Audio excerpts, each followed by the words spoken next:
Hello guys, LukeJ speaking. Welcome to Book Reviews, episode number 43. Now before I read chapter 5 of Jim Henson Biography, written by Brian J. Jones, I want to give you a personal shout out to my good friend, Kwan Stark, who's better known as Mr. K's Clubhouse. He's going to be live on stage with an opening act for Fraggle Rock, Back to the Rock, live sometime around February of 2025 at Omaha, Nebraska. So if you watch Mr. K, good luck on stage, February 2025, you'll need it. So today I'm going to read you chapter 5 of the book of Jim Henson Biography, and we're on, let me see here, we're reading it now. We're on A Crazy Little Band from 1962 to 1969. And today, right now, I'm taping this on Jim Henson's birthday, who would have been 88 this year. So let's read it out, shall we? So we got for us. In June 1962, around the time Jim was completing work on the Tinker D pilot in Atlanta, which is probably my Uncle Kevin's, I'm not going to say his name anymore, but anyway, by my home state, by the way. But anyway, the Puppeteers America this time holding the annual festival in Oxford, Iowa, by the way. Wow. Okay, I have some friends from Iowa. If you watch this, for you, but you guys out there. But anyway, now they have elected Jim Henson as president of the organization. Wow, okay. That made Jim, as 25 years old, the youngest performer to hold the position. Wow, okay. Considering both the youth and the fact that he had been a Muppet member, wow, okay, of the organization, but only a little more than 2 years. Wow. Jim's legend as a Met leader says much as is increasing importance is influence one puppetry. To Jerry Joel, on the other hand, and the other puppeteers who understand how for Jim. Now, before I show you the next pages, I'm going to show you this page. See here, that's Frank Oz with with Jerry Joel with Jim Henson with Williams. Okay, this is from rest with Muppet Monster Muppet Big V. I thought it was Williams for some reason, but it's not. But okay, never mind. But anyway, but that would make more sense anyway. Anyways, next page. Anyways, and we're getting close to 100 pages as I'm taping this one. But anyway, Jim had advanced to their craft beyond something like that. It's going to go away. Traditional puppetry, Jim kitchens within their ranks, with no surprise. Well, okay. For puppeteers watching the Muppets, but just absolutely starting, Joel said. There were puppets that didn't look like puppets that had a look. It's just phenomenal. It was mumbling for their faces. It was just total aberration of them, okay? While puppeteers may have aberrations of different subcultural the Muppets were, television executives didn't. Wow, okay. The lack of interest of Tinker D was disappointing with that, which Jim thought the topical of those who didn't understand their craft. Wow, okay. When you try to sell anyone puppets, it's the old problem. You told the New York Post they didn't automatically say puppets were for kids. Part of it does, part of it not. I don't know. Well, now executive may not have been willing to greenlight a regular Muppet television show, which is okay. Booking agents were still more than happy to have the Muppets appear on variety and talk shows. Excuse me, I burned it. Anyway. In late spring, the Muppets were asked to be regulars on Mad World, okay? a new sketch show sharing news and current events. Well, okay. Go in by Larry Gilbart's my dad. Who's funny things happen on the way to the forum. Just open on Broadway. Wow. On paper, it seemed they couldn't miss. And Jim and Jerry Joel, Jim Henson and Jerry Joel, anyway. Gary performed the limbo bit, something like that, anyway. Performed a little bit, anyway. As well as the visual thinking, but the show was a Saturday when the Muppets were on screen. Wow. Bogging down and slight potential humor, and Fox made man on the street interviews. Man at World wouldn't survive beyond the pilot episode. Wow. Better opportunity began its fall. When the Muppets began its appearing regularly on the Today Show, when Jim Henson and Jerry Joel making a trip down to Washington, New York, the place to about once a week to be ready for the 7 a.m. broadcast. Apart from the more familiar sketches, there were visual thinking, as well as variations of the chef salad. Well, okay. Peace, okay.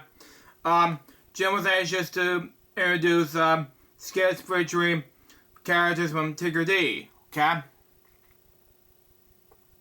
He was part of the Tremendous with that. Anyway, it's part of this one. I missed about one part. Anyway, he was part of the advance he had made with the live hand puppets.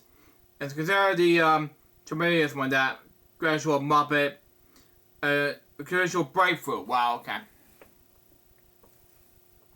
Genial breakthrough. Anyway, more on. We have a witch who is delightful, Jim said to Marius, my dad. The generous experience she could get are wonderful. I consider her probably our best character to date. Wow, okay. So pleased with Jim and have delivered performance.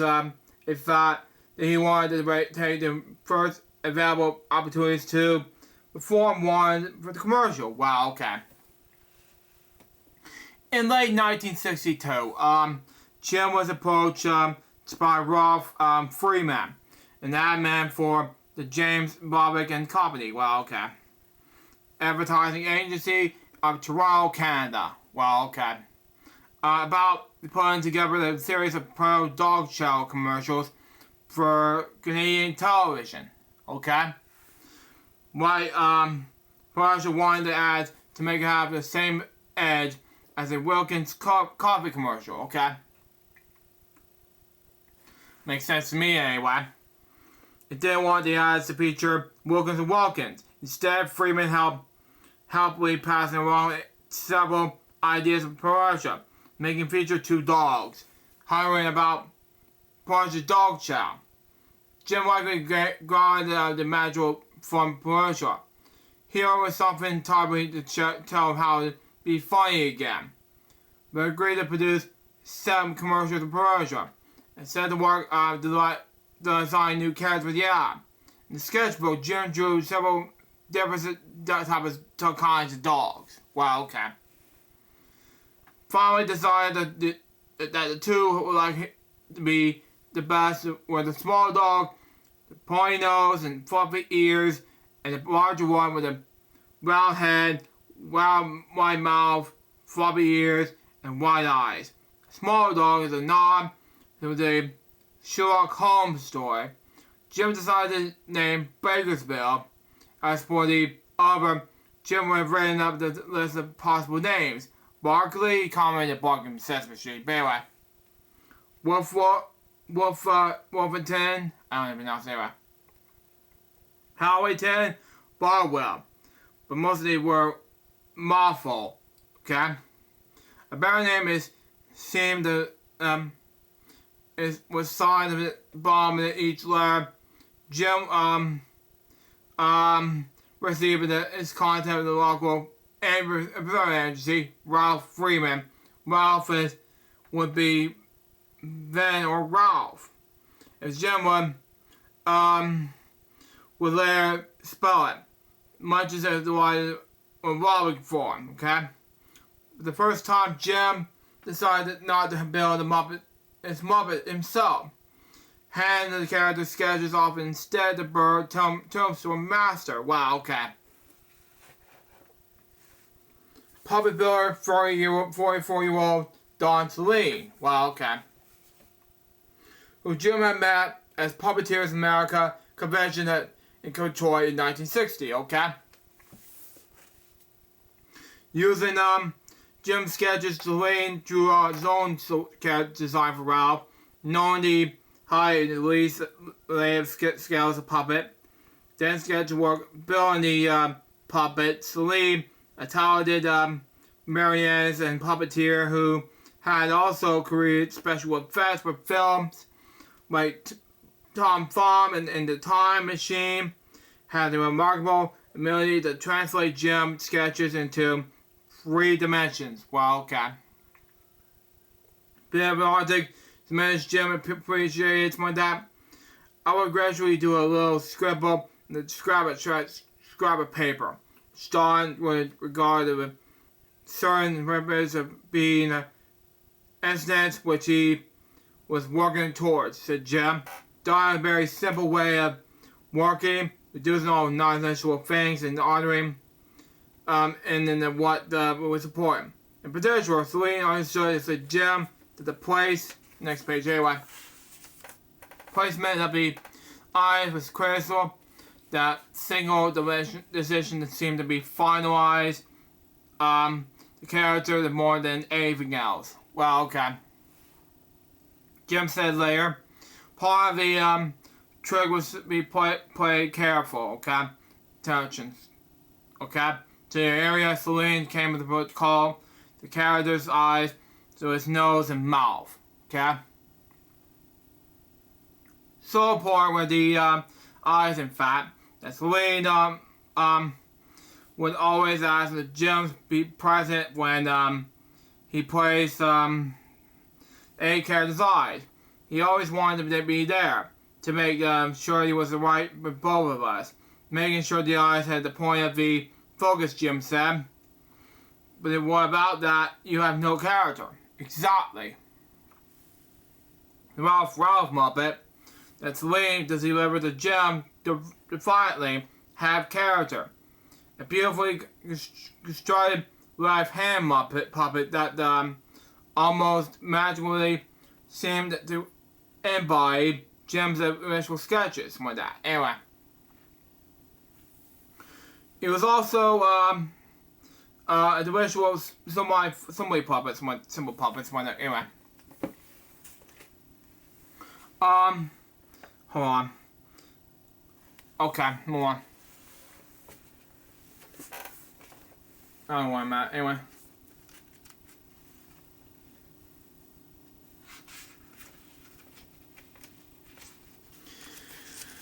Come on, folks.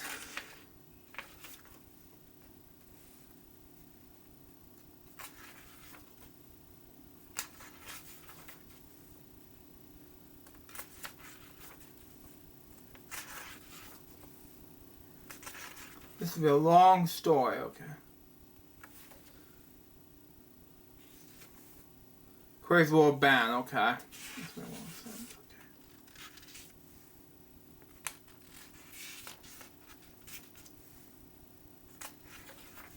Oh, okay. Still, we're stopping until 136, okay. This will make more sense, okay. Move on. Okay, move on. Okay, I'll be right back. Let me get a drink and we'll move on. There's going to be 2 different types of drinks.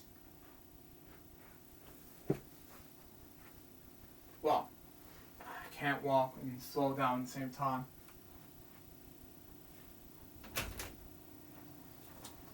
Oh, man.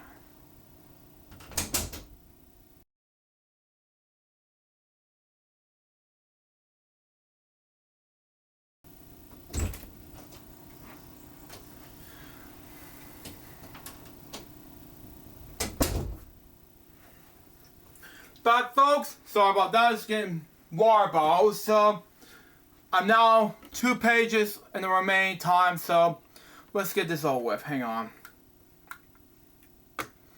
We're 15 minutes, 53 seconds, but anyway. Hang on.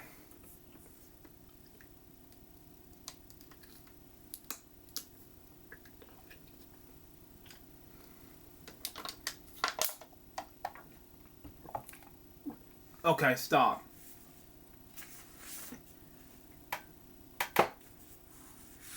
Not skipping a page, okay? Okay.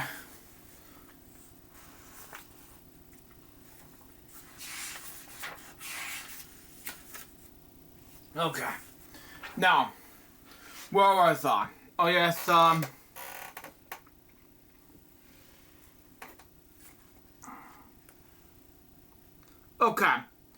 Okay. The Ralph Muppet was the one Celine delivered the gym. Definitely have character, okay? Definitely have characters. Come on, go on. Hold on.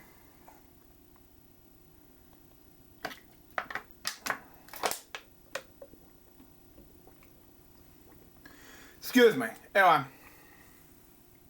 Definitely have character. Beautifully concerned right-hand puppet that almost magically seemed to embody Jim's individual sketches, my dad. He was also a individual simple puppet. Not much more than the wide mouth, my dad. Floppy ears and wide eyes Jim had drawn. Wow, okay.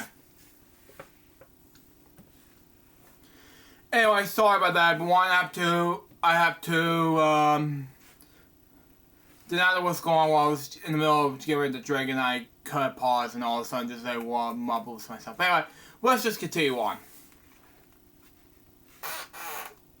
Anyways, and yet something in Celine's nearly abstract design gave Ralph an experience and a twinkle that Jim would spark to life, okay?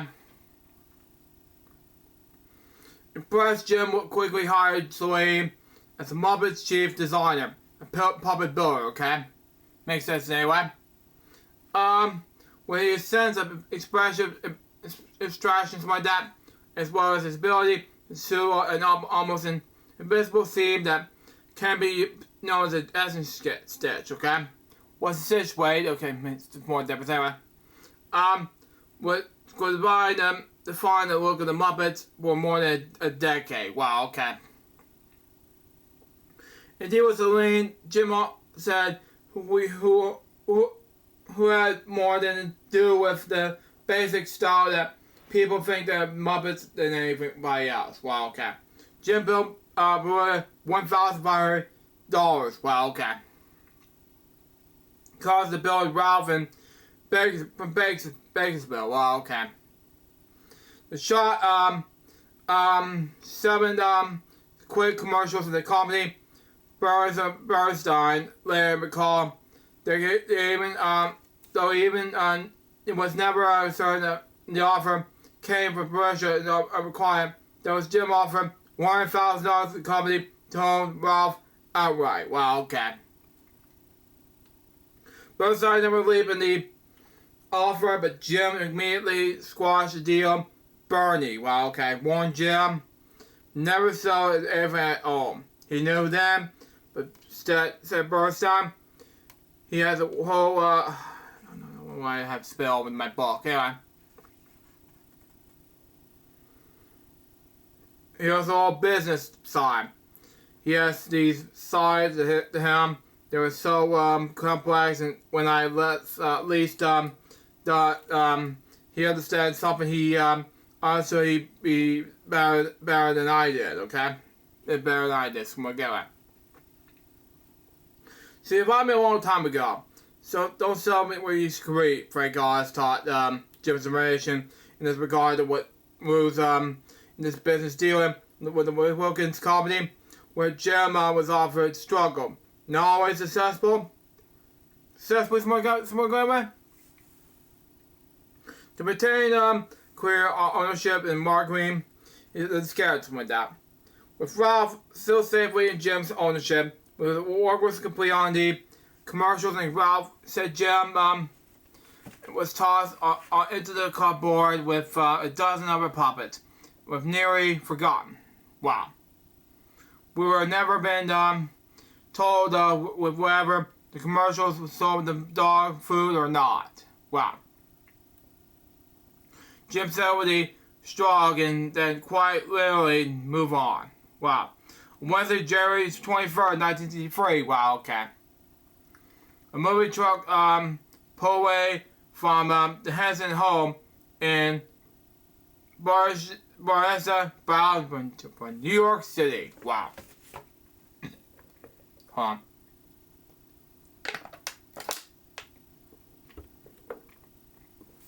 Okay, sorry about that. Anyway.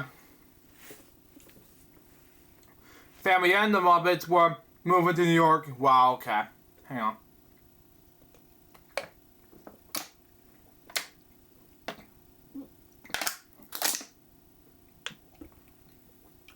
Anyway. A decision that had prompted little discussion rushed on Jim's part. Anyone in this business of television has to live in Los Angeles or New York, said Jim plainly. The Hensons and Joel began their drive to New York later that afternoon, with Jim and Jane traveling to the kids in their station wagon and Joel driving Jim's new sports car, okay? Makes sense anyway. A garage main porch. It was so very cold that the near window and the porch shower, leaving Joel shivering as the wheel is coming down with the flu and as he drove. Wow. I felt worried. Anyway.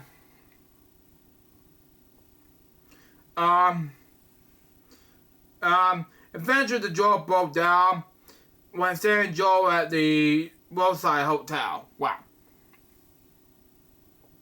While Joel is marooned, Jim and Jane managed to continue driving through the night towards the new apartment, arriving in Manhattan around 5 a.m.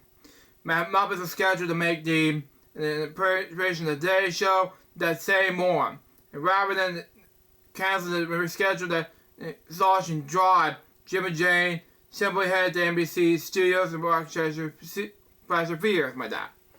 Arriving just in time to rehearse and perform 2 pieces live. Okay? And about Joel. It was chaos. But it was topically of the way Jim worked. Wow, okay. Laughed Joel. He was moving and his entire family, his entire life, and me, from Maryland to the middle of New York City. His whole life was in total upheaval. Yet Jim's attitude said Joel was we might as well do the Day Show. The Henson moved to Beckman Place on Manhattan's east side, taking up to the residence of the 11th floor, the same wonderful old apartment building. Spur of storm, we have helped him find a place while it had 2 good-sized bedrooms and large living spaces. The boundary wasn't much bigger than their place in the Bird's Ranches for that. Which is the served Friday say my case my next we'll go around. And the part of that was horrible for the spectacular views in the city. It's about more exciting in comparison Maryland. The heads were moving up. Next page. Anyways,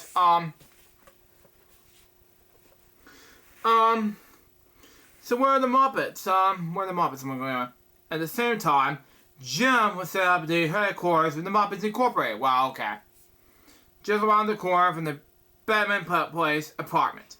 Ran out of the 2nd floor of the townhouse, the 303 East 54th Street. Wow, okay. Excuse me. Anyways, above the Trinity nightclub called Chuck's Cabanas, my dad. In the in the same small front of 53rd Street, Jim set up the workshop with Don Celine's with that, who had already begun his appointment with the Muppets in February 1963. Wow. Grabbed Don's sewing table and workbench alongside Jim's animation stand. As the final touch, the topical, spit on the water, anyway. Both Jim and Celine, an oversized version of York's gaps out at the window, on the window, and on the street below. Wow, okay. In the main room, just as across the front door, sat Jerry Joel, something like that.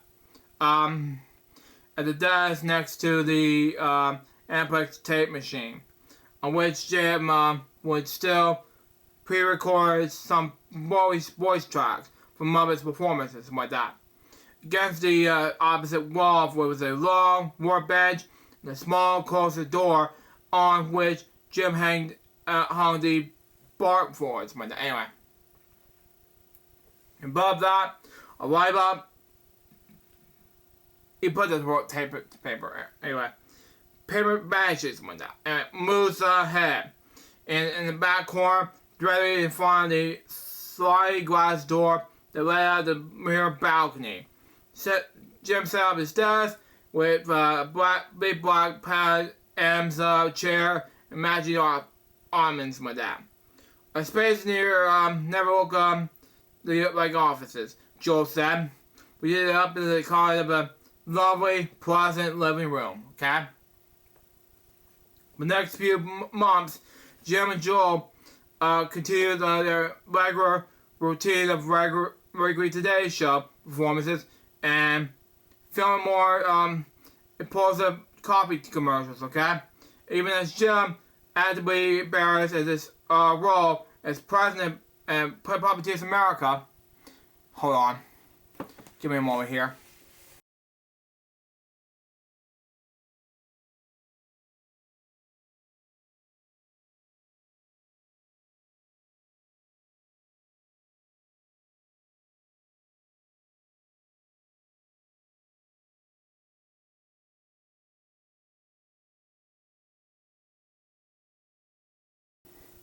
Okay. Never mind. I was trying to download some SpongeBob and do this while I'm taping this project, and I'm really confused. But let's just you can skip this time stamp while I'm making this episode of book reviews. But let's move on, okay?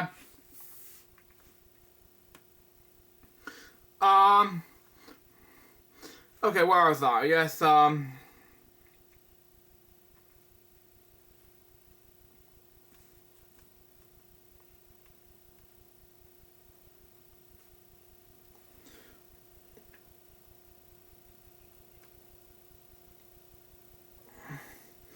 okay.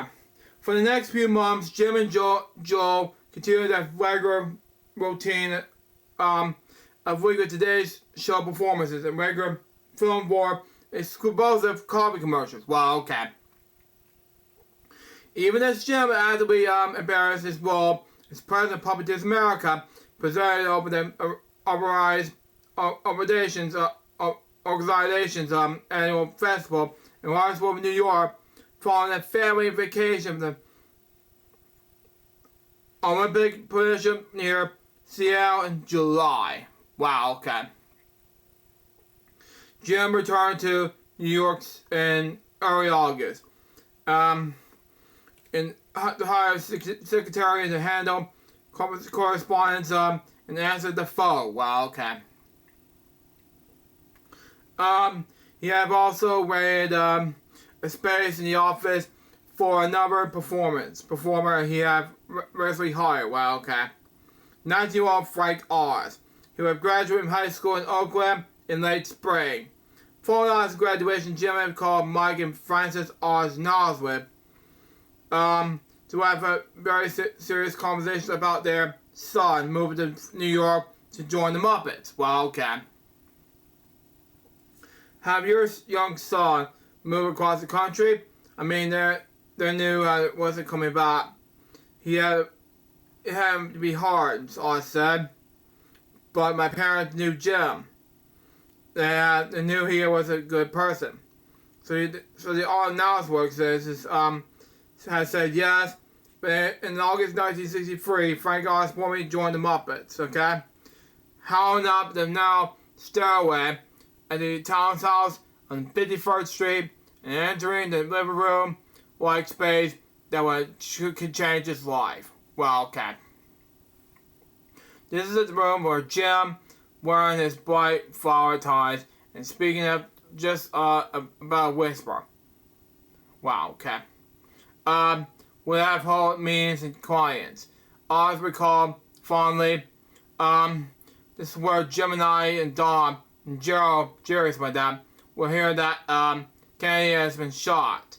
I always heard about the Robin and Jim's news report about this Kennedy that shot in 1963. Wow. And then if you saw my film, the Arlington, Virginia, Washington DC 2, some guy at the trolley saying, Sally, I want to be buried there. And Sally has been shot.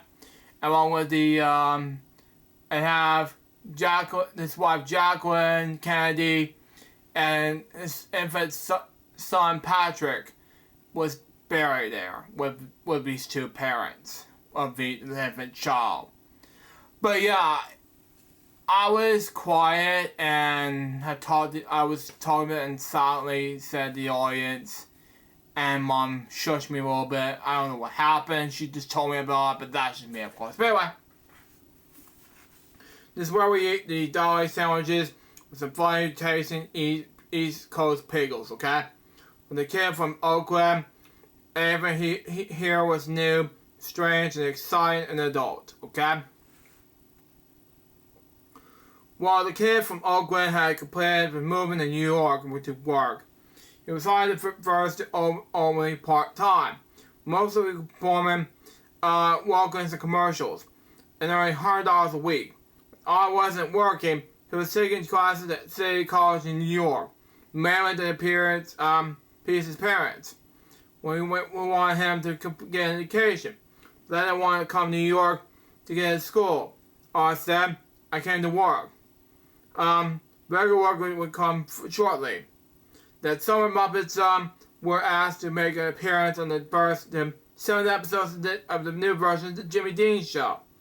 A variety show featuring the popular country singer, which is set to be on ABC in early fall. Well, okay. Time was ideal. Jimmy and Joel will have wrapped up their weekly Today Show. So by that, appearance in late June.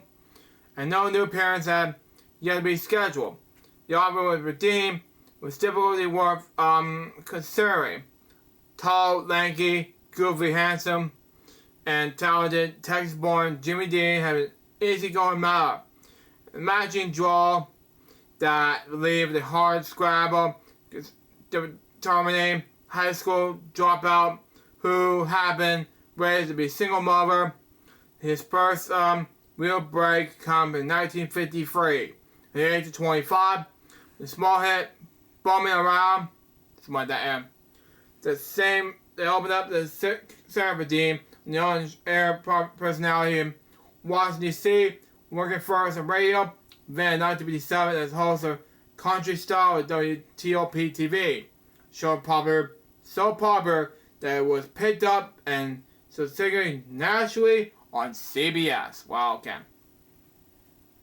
In 1961, Dean as a member monster hit with songs like The Big Bad John, which is camp #1 for several weeks, and won Dean the 1963 Grammy riding high on the single. Dean made numbers of television appearances, including a successful stand on the guest host and Tonight Show, which dragged up appearances and enough ratings at several next page. Anyway, hang on, I got a notification saying Keep Stream's not responding. Good.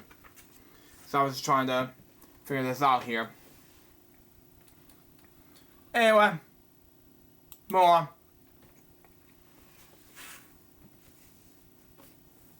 networks, okay? I mean the scary one said networks, anyway. As Gene put it, began working at an oil GD working with dollar signs in their eyes. The winner of the battings were more with ABC. Now was in the helm of his own show. Dean was searching for guests in the first few weeks. In particular, Dean was recalled that he had seen on television while living and working in DC in the late 50s. And that's producer Bob Banners, my next guy. To check out a popular app that I remember during the Wilkin Coffee's commercials. Dean said Jim and the Muppets were tracked down by producers and immediately hired.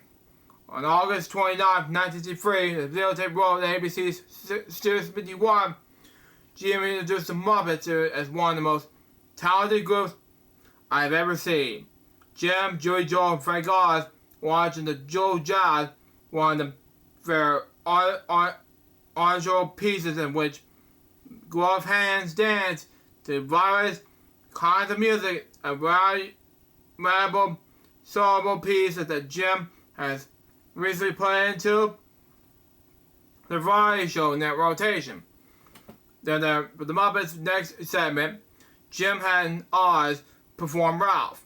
Only for just said rescue someone the cupboard at the Muppet Workshop when he had been retired after the Biography commercials like that. Anyway. Signed Moon River. But he was sisters like that. This commercials signed this two anyway. Was a solid performance. This is where the location that something special was happening, okay? I missed this anyway. They changed the following week when Ralph was given the opportunity to participate in a sketch with Dean himself. The two chatted initially several minutes. The same spirited duet on the old Burt Williams song Nobody, okay? Dean had recorded the year before, okay? Born Sparkle, with Jim singing it. Oh man, I mean it's been over. A charming and entirely conventional performance. And Dean believing in Ralph completely. There was a commercial that turned out to be a hit of the show. Said Dean's like that. ABC was bombardited with the fan mail with Ralph the following week. It introduced Ralph as old-bound dog bite. Dean acknowledged that they have all kinds of people asking them to have him back again. But two of them launched into a lively duet, but up side to side. By side. Anyway, speak anyway. With that, was initially to be a 7-week stint turned to regular weekly appearance on the show for the next 3 years. With Jim and Oz performed Ralph for 27 straight weeks in the first season alone. Performing Ralph and Jimmy Dean was a different experience from previous Muppets performance. One thing, Jim wasn't directly involved with the writing of Ralph's sketches.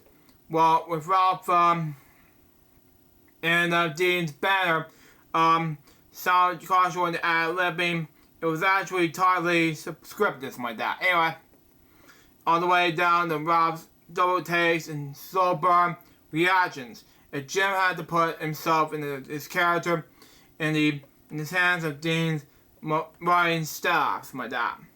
And this creature creates something like that. Leap of faith, but Jim was fortunate to have that Dean has surrounded himself with seasoned comedy writers like Bobby Arnold, who ran for Milton Burr, and John Osborne, like that. Will Goodman and Frank Paramount, like that. Anyway. Moving on. Anyways, who are regular for college variety shows? Who are old school guys like that? I said, and Jim having learn to learn camera tricks and production techniques from the old hands at WRC. Was incredibly thrilled by the opportunity to immerse himself firsthand in his old school copywriting.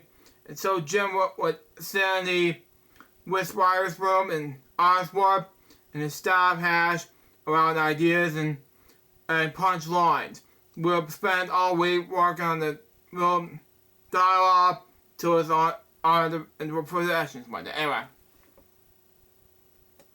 Jim said they would work with me in terms of performance and delivery of the punchlines. It's amazing that little things that the audience is not aware of. Things that affect their response in terms of their laugh. Well, okay. Anyways, Jim also in just as an adjustment anyway, working live, something like that. Since he and Dean would be playing off into each other, something like that, there would be no pre-recorded sound track for lip singing, something like that. Anyway, as Jim has done for Sam and Friends, instead Dean would chat with Rob live in the studio. Usually we'll see it on the bench against the wall over there with Rob, with Pierce, Jim, and Oz was crouched together behind the wall. Oz perched up under Jim's right armpit. Well, okay. As he operated Rob's right hand, and both of them eventually watching their performance on this small monitor. It might be like a tangle, but Jim claimed that performance of the live hand puppet was really quite simple. The only gestures are things like trying to applaud. As performance of the right hand, the trick all said. Excuse me, anyway. It's not to do too much. It's basically tough work, squatting their arms over the hands for the 7 minutes. But the result was remarkable. The performance was so convincing. In fact, was that Jim would often catch a cue card, man holding up cards for Ralph to read, well, over time to the microphone next page. Anyways, boom operator would swing the microphone over Ralph's head, forgetting that Jim was actually speaking to the mic headset behind the wall. As we first had Ralph set up, it was a deep finger. A dog would win the monologues, Jim said. Working with Jimmy suddenly transported Ralph into the most human things. None of my Muppets had ever worked with humans before. If Jimmy Dean turned Ralph into a perfectly believable human common dog. Indeed, Dean believed in Ralph so completely that he would sometimes generously break up that when Ralph delivered one-liners like that. Anyway, laughing so hard that he was unable to sing. Well, okay. I treated Ralph that it was real, but it was real to me, Dean said. And I think that was one of the reasons he made such an impression on one another, on everyone. Anyway, for me, the impression continued even after the camera stopped rolling. Dean's secretary, with one, could easily lose herself in the illusion. During the preliminary honestly rehearsal in Dean's office, Dean gave Ralph a painful cough on his ear that sent his eye flying off his head and across the room. Horrified, the scary scream and ran. Dean, secretary wasn't the only believer. Viewers are sending Ralph over 2,000 fan letters each week. Wow, okay. More even Dean himself received. It'd be interesting to me to watch people come to believe in the puppet so completely. Jim remarked. The Jimmy Dean show was so successful that Dean took on the role performing an extended version of his television show for live audiences. And the live audiences venues across the country, from Las Vegas, and Cary Hall, to Purdue University and the Louisiana State Fair. Jim and Dean got along well, both on stage and off. Besides being a top-notch performer, Dean has a working style very similar to Jim's. He's free form, he's quick on the feet, and he knows what he wants, said one producer, describing Dean much the way the way Bob Hayne has described Jim's. But that anyway, he already knew what he was wanting from that. Anyways.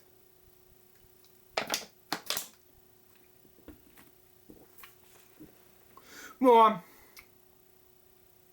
Yeah, even as a boss, Dean had gone famously with his script writers like that, producers and other performers.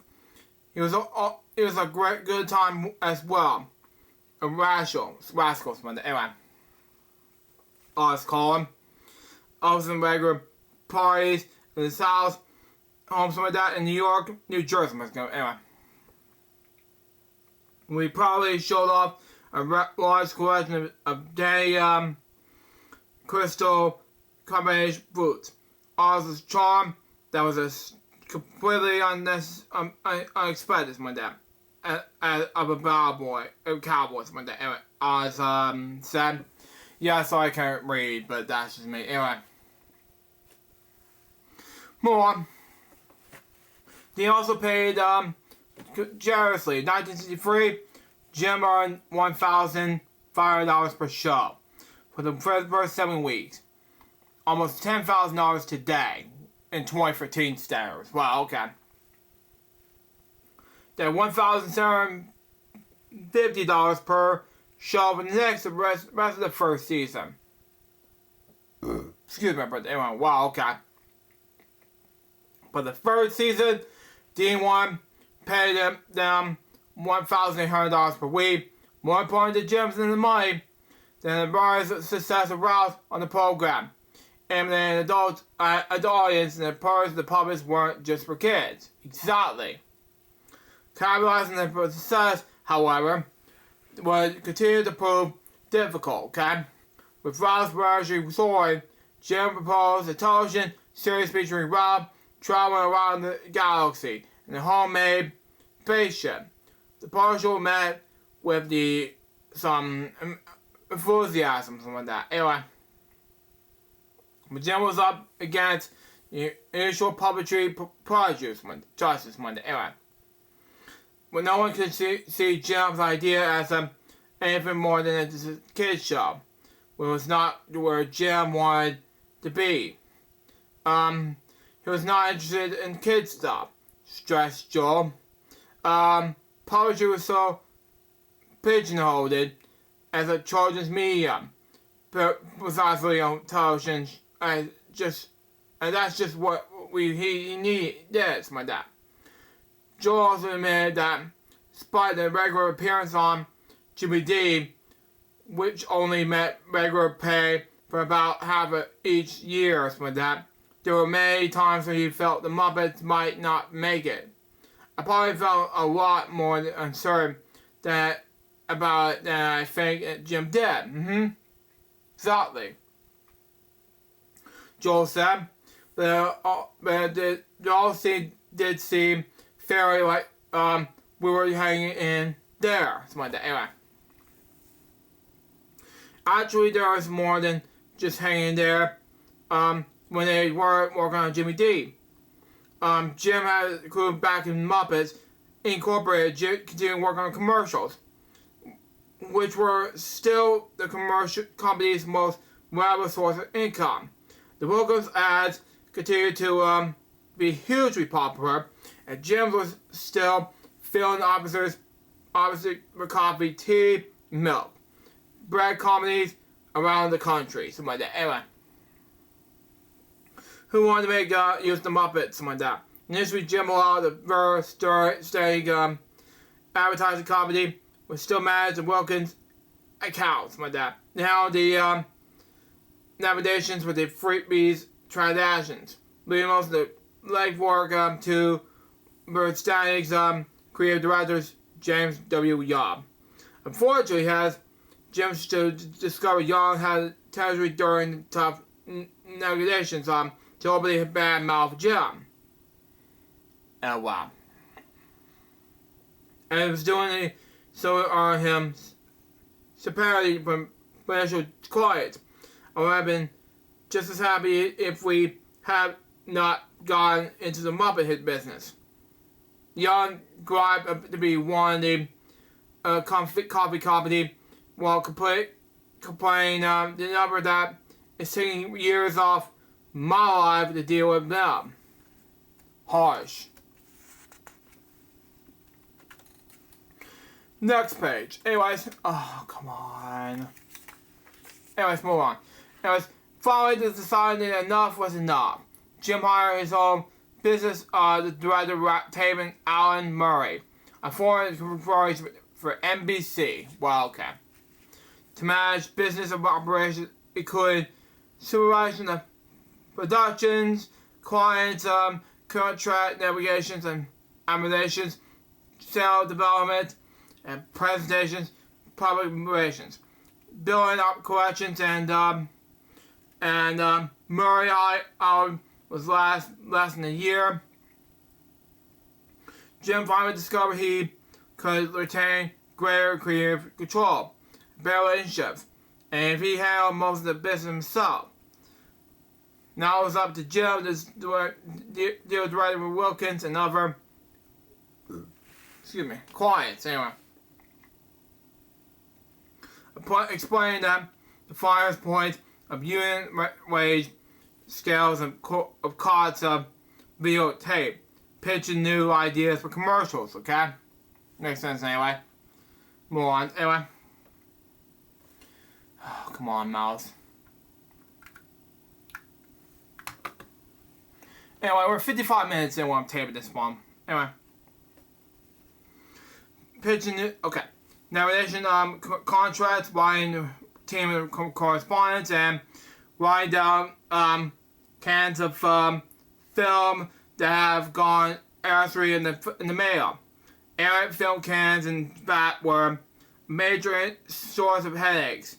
Most of the time, Jim used Memphis print pictures laboratories in Tennessee to develop and print his commercials. And then the firm had a fortunate territory to deliver materials late in the very last minute.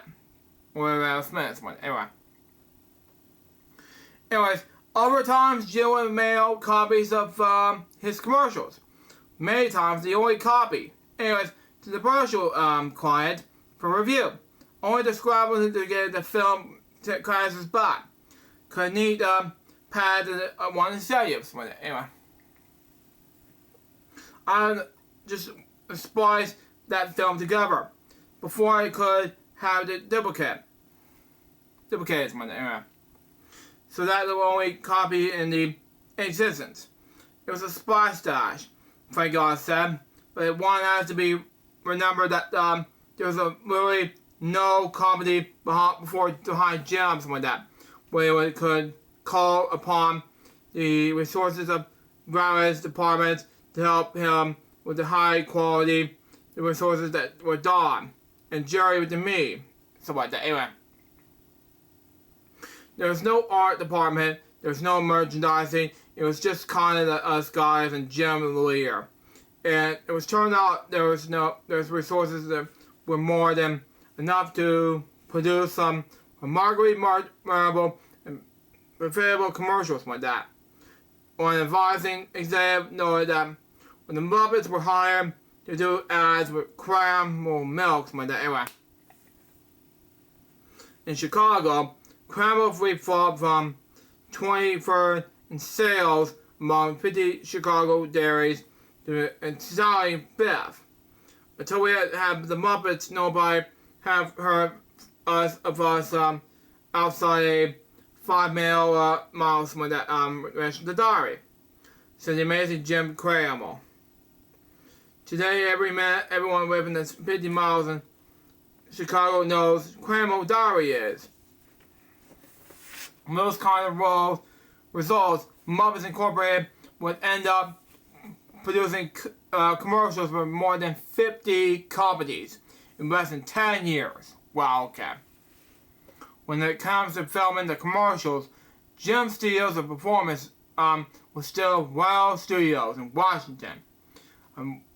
Warehouse like factory in foggy Boston district, and where Jim and Jane have produced some of the first Wilkins spots. Probably Jim would made the trip down to DC anyway.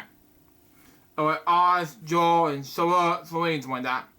We used to stay in a little hotel, Roslyn, Virginia, right across the river, as recalled. Only we could afford rooms for 4 people. We would get 2 rooms and flip the room to see what we would share a room with 2, something like that. The team wasn't sharing hotel rooms because Jim was being white Friday, something like that. When the Muppets were being paid with their commercials, Claus and Baker, something like that. For example, later $7,500 for 8 spots. Well, okay. Shooting them could be expensive. Studio time at Royal could cost much as $3,500 a day. Well, okay. Brandon cost for a 4-day shoot of $12,000. Eventually, there was the times and the Muppets were barely breaking in even their efforts, but Jim was determined to stay at work, racking up the countless hours of studio time until he was happy with the results. Part of what makes the Muppets work, said Oz, is that we would do lots and lots and lots of takes until we get it right. That kind of comment makes shooting even on 1 10-second commercial a time-consuming process. There was more useful problems like that associated with the kind of filming. False start, knowing that the camera report sheet of 1 spot. The film puppet presented its own unique set of challenges like that he had to rework around. Jim said it in shots, madame. One report sheet knowing while another takes one was could break it down to the very crazy horseplay. Wow, okay. Among the formers, Oz recalled film 1 spot with Wilkins was getting hit with eggs. Wow, okay. Only to find the rest of the Muppet crew too happy to acknowledge chuckling eggs at the egg and Wilkins as the commercials roll. Oz gamely remained hunched beneath the shot of the shot, wearing a raincoat driven with yolk. Wow, okay. Other spots required more elaborate special effects, and Jim was just deliberate, just keep filming until he was happy with the results. One British Walking ads, for instance, was called the Walkins to next page. Anyways, I'm not gonna show pages anyway. I was actually dead. But anyway, move on. Next.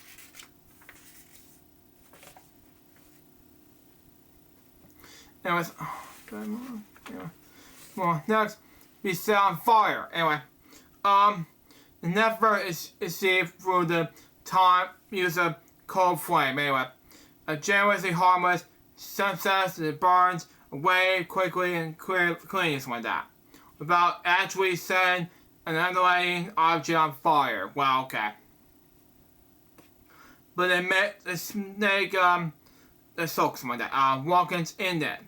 Osprey calls money. Anyway, Osprey calls money. Anyway, I was nervous about it Jim said, "You'll be fine." But he always said was one that has to do with something crazy. His cameras were, the match was touched to Watkins from below. As the puppet suddenly erupted into a flaming ball of bluey white. Driven the perspiring burned coal, flaming down on Oz. Torching the hair on his arm, Oz plugged his arm in the still burned Watkins into the bucket of water. Said Jim, as Watkins said, and Oz boy, "Let's do it again." Well, Jimbo was still driving and made commercials himself, okay? Nearly topping the no commercial, or scripting of the 5 mil paper with an orange bar across the bottom that reads Muppet Strip, okay? He was turning more and more the jury job to do with the writing, okay? It was a task jury job was happy to take on. Anyway,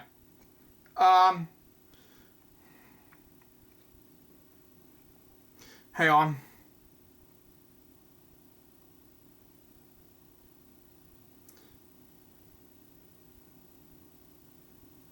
Okay, move on. While he had been hired as a performer, it didn't take long for Jerry Joel to realize that with that Oz around, it was some pretty high power comparing for performance time. Commercially said Joel, if I would have been doing something else, but I would make a living here. But we get more and more things, we needed script material, and I just brought a drift slowly over to become a writer. And it turns out writing was Joel's true forte. Okay? Now, let me just see how long did I tape this for. Over an hour, 5 minutes in. Still, and it's 10:12 right now. Let's just, okay. Move on. Following the birth of their third child and first son, Brian, in November 1963, Jim and Jane had begun to run out of space in Manhattan apartment. In April 1964, then Jim moved his growing family out of Greenwich, Connecticut.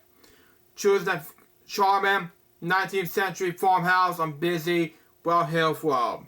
The house had distinguished pleasures, had once been owned by American impressionist painter John Henry Trashman, and later remodeled by Sanford White.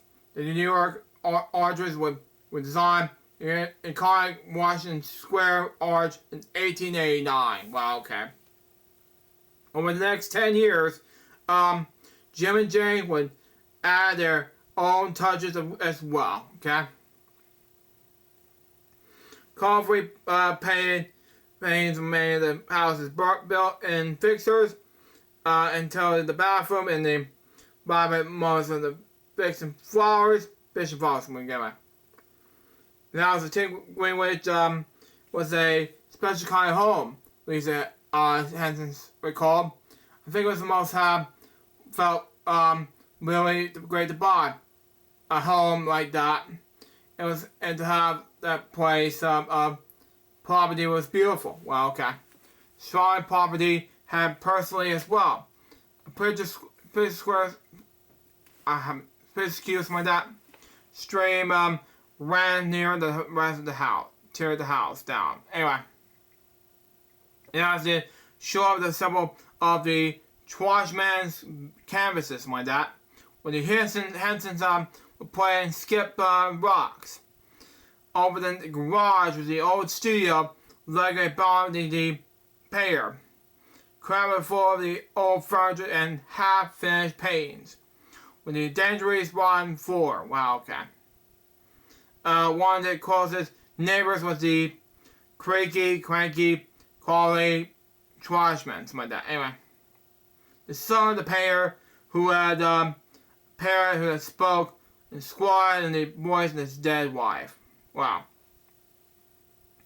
The Henson children would creep up near the house only close enough to be shoot off by him. Well, okay. They run back in the hill, screeching to save their own yard. We are always terrified of him, Brian Henson said later, laughing. Well, okay. Most mornings, as Jane drove the children to school in the straight station wagon, Jim was driving his porch the 30 miles from Greenwood into the city, where he was often the first to arrive at the Muppet workshop. On one spring morning, Jerry Joel opened the office door to find Jim sprawled up on her desk like that. Anyway, same with the storybook pad, with which came to be just completely Jim's came completely something like that. Anyway, full blown up this mind. Anyway, Jim has been working on the television for nearly a decade now, and while he have done remarkable work in following the way puppets look at the act on television, he began to feel as confined with that, when the four sides of the television screen is one of his Muppets. The Jimmy Dean Show has provided some welcome natural exposure, proving that not only that Jim could create a fully formed character, but also that puppets would be for adults. Well, okay.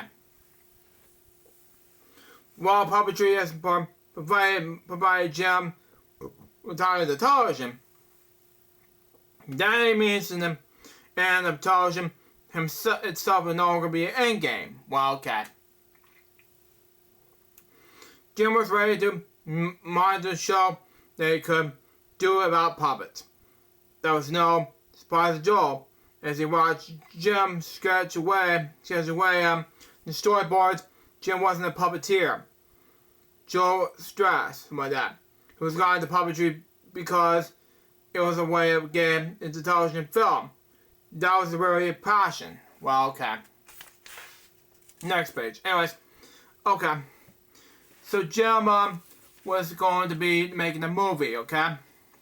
So I was a filmmaker, by the way, and I can do this whatever I want. But anyway, not a fully feature, or at least not yet.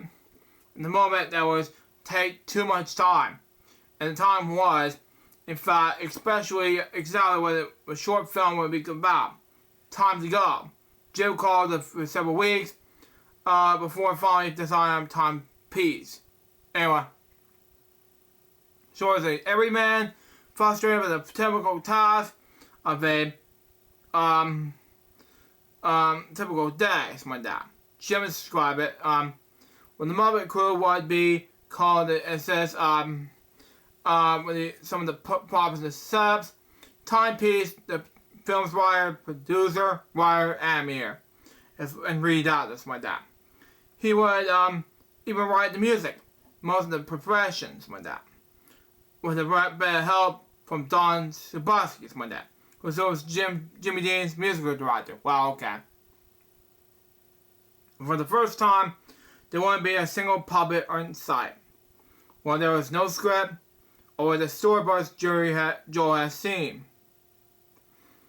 Jim's notes and scene with everyone list of props were joined on yellow pads. Across the back of a large envelope, Jim had scribbled little things, part of the crystal checklist, clock blown up, margin stamp pads, ticker tape.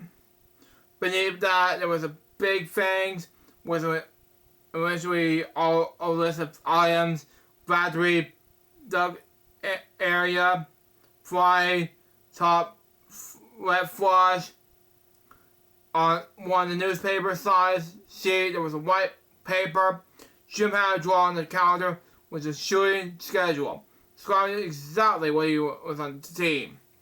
It was a filming of a given day, inside the square, for Thursday, June 11, 1964. Wow, okay. For example, Jim's written, shoot Whisper's mother, plus Margaret Table. suing wife for half, song plus dance bathroom. Even though I'm not going to show that on the pages because I'm showing the pages. But anyway, moving on. Next, it was made up looked like an epic grade hoggle, something like that. The gem is all made sense, which was more than the rest of the team it could sub. We didn't know what was going on, I said later. I didn't know what the hell what the movie was. Wow, okay. H-word, but anyway. There was a storyboard and Jim pointed out what we did. Agreed Joel, who would never spend the summer of 1964 while tromping around the mud flats in New York, New Jersey. Oh, wow. Okay. Dropping clocks in mud and having to wade in the mud and giving them back. Wow, okay. Move on.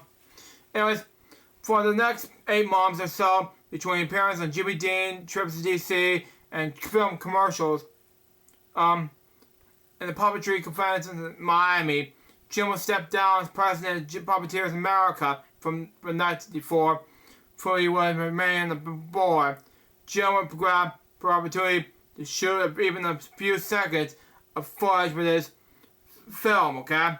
We were all over the place, okay? Remember Oz? We were doing a show in Vegas, and Jim, I went out in the desert, and I just shot a head-held camera roll. He was running along the mountains, in Soya or something like that. Other days, Jim would have himself filmed strolling down the New York sidewalk in the long walk, something like that. Shoot several minutes of Oz polo sticky in the glory costume. All those timepiece shots were so bizarre, said Oz. Well, okay. Whoever the rest of the Muppet staff understood what Jim was up to, it was clearly a professional place. Anyway, it was came totally for Jim. Joel said, I don't think there ever a project where there was conflict more suspicion, something like that. Anyway, dramatically, something like that. It was a subject Jim has explored more before it takes to 6, something like that. The incident, related something like that.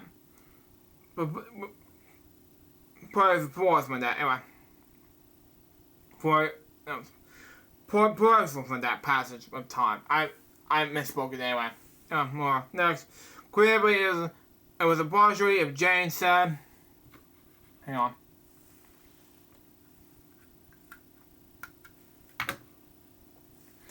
Okay, move on. But Jim at the top, all the different places in the artwork thinking, okay? Timepiece opened simply enough. Jim, the everyday man, something like that, in the hospital bed being examined by a doctor. Sound of Jim's heartbeat and blinking eyes become a personal rhythm of drum beats and measured clicks. Over the next 8 minutes of the main character's everyday routine, going to work, eating dinner, going out in the nightclub, with his wife, well, okay. Unfolds rapidly through a series of repeated cosmic religious scenes, as Jim described it. The wild dream sequences that seem to comment on the reality they interrupt. Each shot, as we call, was made about a second or 4 seconds long. Well, okay. But Jim made every second count. Even tracking his notebook, precisely how many time frames are filled each shot would take up. Looking at it today, timepiece was to play like an extended audio music video. Wow, okay. Kind of quicker than shot by shot. Sometimes almost quicker than the eye can register. Almost under a frame possession soundtrack. I was playing with a kind of a flow concession when I've been out. Anyway.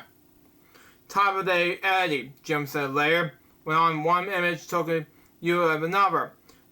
And there was no logic to it, but your mind put it together.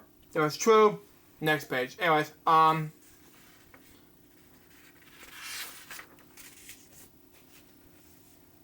true enough. Anyway, as even if the most casual of the viewers can help but feel they've gotten, okay, was something from it, something like that. But the plot is aside from the point, something like that. The real star is Jim. Strong visual sense, okay, which carries the film from forward on one memorable image after another. Jim's a gunslinger, something like that, shooting the Mona Lisa. Scary, I know. Jim's a factory worker pulling the lashes on the contractors help carry the rusty cans. Jim painting the real elephant plank. Leslie been a hard night's day out, which is part of hard day's night, which I'm gonna do during the upcoming book series, which I'll be doing that soon. But anyway, it was all about the same time I was doing timepiece, okay? Jim said later, as I just loved what one could do was the monetizing of the visual images, okay? Makes sense anyway. Through it all, Jim's every minute was all constant motion, scrolling down sidewalks, swinging Tarzan style through the jungle, leaping the diving boards like that, flapping on makeshift wings, or dodging through the country in the top hat and tails. Anyway, the race against time and drummers like that. A woman's high heels clacking, vibrates with the regular rhythm of the ticking clock. Perhaps casually Jim, every man speaks only one word of dialogue, repeating 4 times in 8 minutes. Help. Wow. Timepiece is all about time and the man writing. I understand that about Jim, Joel said later. Jim was always writing from time. There's never would have been enough time, and I think he knew that they were early. Perhaps it was Jim once again coping with the loss of his brother Paul, and the feeling that there was never be enough time to do all the things he hoped to do. Then again, maybe it wasn't. A lot of people would say something. Jim said, but I don't start out to say things. I try to keep it first, albeit entertaining, and then harmonious. Anyway, for the most part, Jim would remain coy about whatever he was really trying to make any kind of statement of timepiece, remarking that it was simply exploring the possibility of filmic stream of conversation.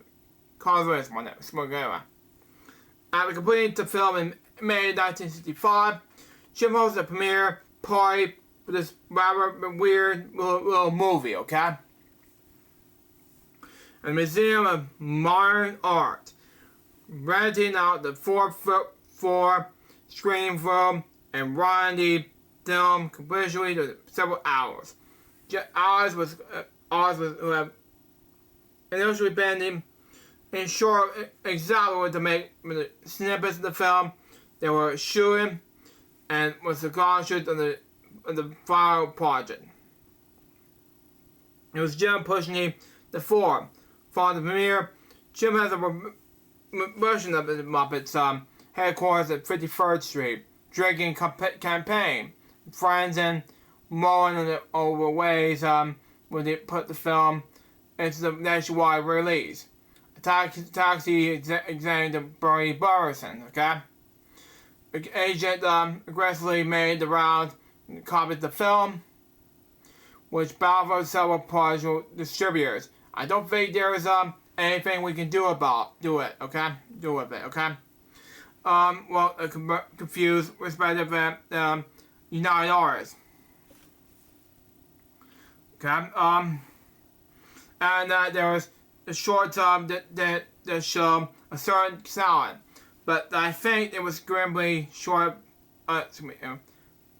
Eventually, Burns landed a deal.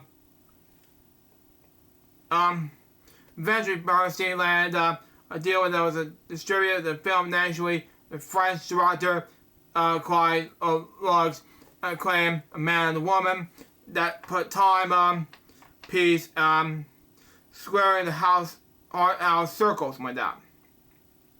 Through a highly successful 18-month run, Paris, Beer, and New York.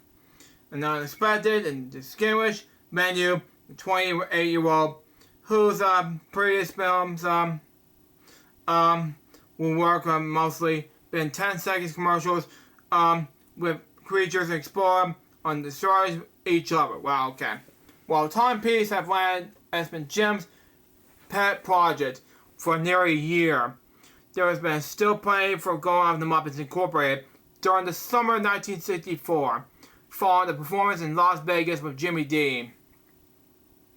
Jim and his team have made a trip into San Francisco to film another Tinker D Pace pilot. Well, okay. It's time to behest a Quaker Oats comedy, which is interested in working in his Muppets, has bristled in the idea of strategizing himself in the children's puppet show, with Timepiece on the way. He perhaps filmed he had a project in the works that was help him find himself as more than just a puppet guy.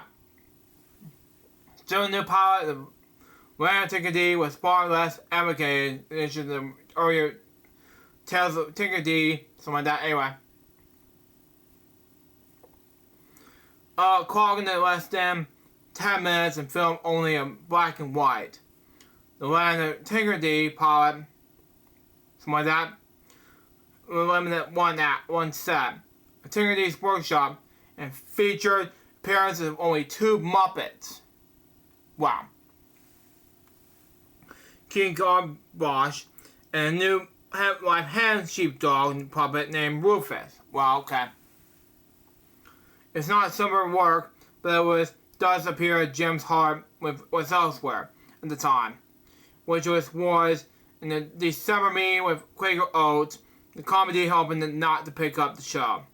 But what makes the Tinker D memorable, however, is set up. Land feature a live performer, Daryl Fredgewa, friend of ours at Joel's from Oakland. And the Tinker, next page. Anyway.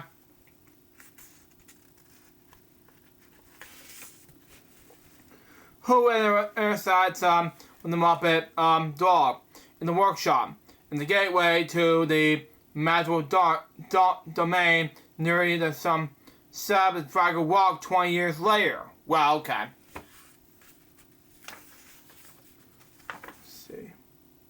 We're just, okay, we're going to be doing this for 3 hours. Wow. Wow. Okay, makes a lot of sense, but anyway. Okay, move on. As the Muppets took on more puppet projects, Jim was booking and adding several more employees, at least on a part-time basis, like that. To the Muppets office, like that. The most memorable addition was a spirited 31-year-old performer named Jerry Nelson. Well, okay. A given puppeteer who was Jim and ours initially have no interest in puppetry. Born in Oklahoma and raised in Washington, D.C., Nelson had several in the Army, and after briefly attending college, moved to New York to become an actor, taking welcome roles in such as The Defenders and Naked City. And in 1964, while the job, he learned their puppeteer Bill Bard was looking for performers to work marionettes for the New England tour. Nelson, who had touched marionettes in 20 years, no less had limited his audition with Bard, performing a touch-talking, trench-coated monster. Landed the job. Later that same summer, while performing at Bard's tours in the New York World's Fair, Nelson met Jim's old friend Bobby Payne, who suggested Nelson to give Jim a call. He thought our senses of humor would be very much nicely, a call of Nelson. Wow, okay. As Jim requests, Nelson submitted a recording of himself performing for some characters' voices, mostly just Sam Feinberg impressions, like that. Anyway, impressions, like that. Go on. Nelson said later, laughing at the moment, Jim was the only performer providing voices, with Jim assuring that he would never do a voice at the bell. He would stick it there only another year, okay? Jim was likely losing ways to give the Muppets a more diverse sound, okay? And that, indeed, that case, Nelson was entirely fine. Well, okay. With his acting background and his love of music, Nelson provided not only a wide range of voices, but he could sing. Well, okay. And sing beautifully as well. Jim listened to the recordings and liked what he heard. Then he brought Nelson a quick audition.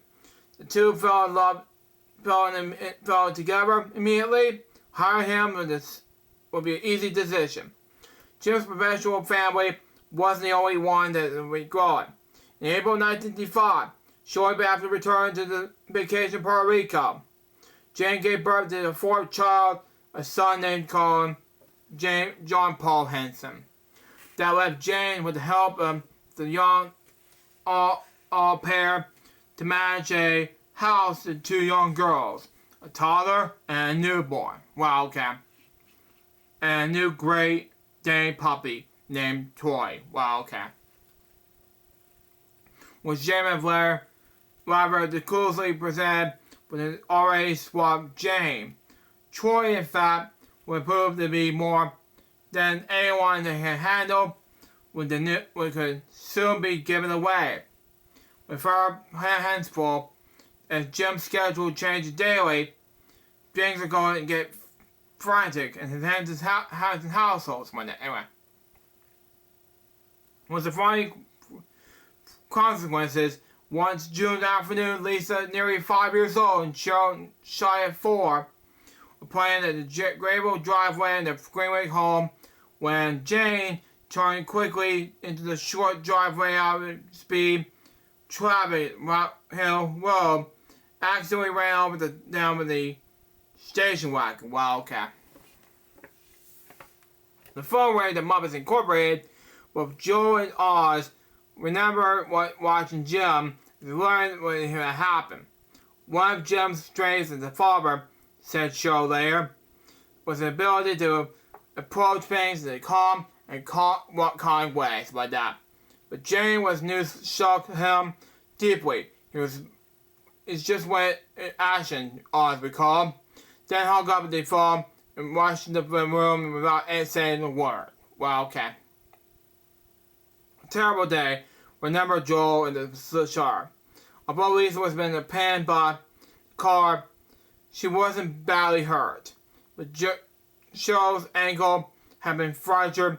Jim's and Jane's relief, but both Cheryl and Lisa will be run through the woods by arm. It was nothing happened. But Lisa would be haunted by nightmares for some time. With Jim trailing behind them, movie camera rolling, during the footage, he would use the layer of the charming short film called Run Run. Well, okay.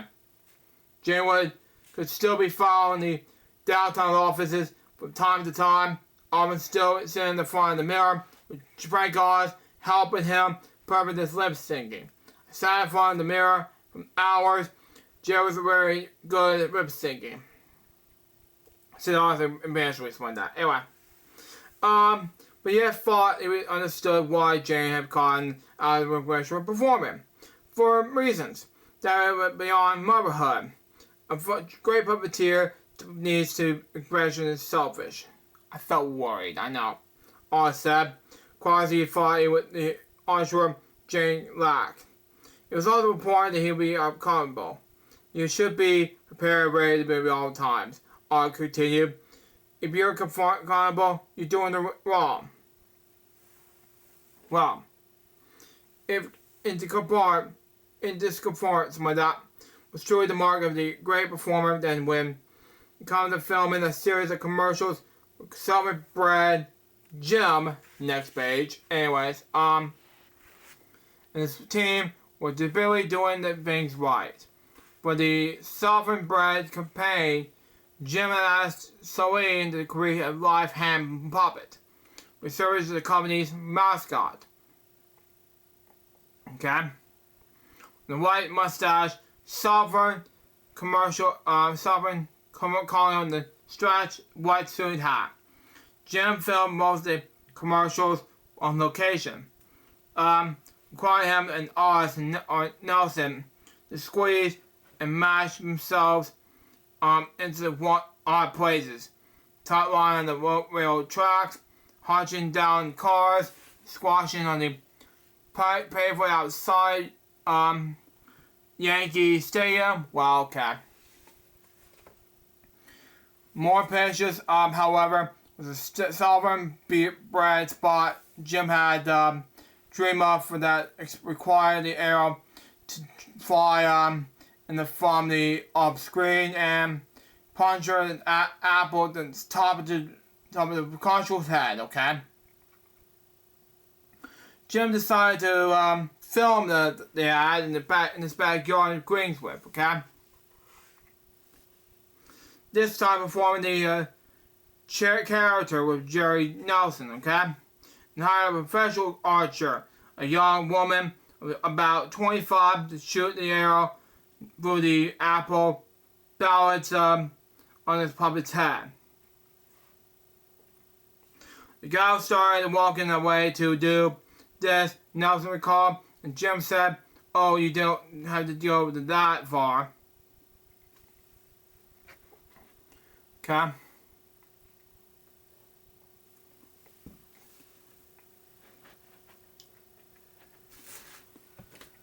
Hang on.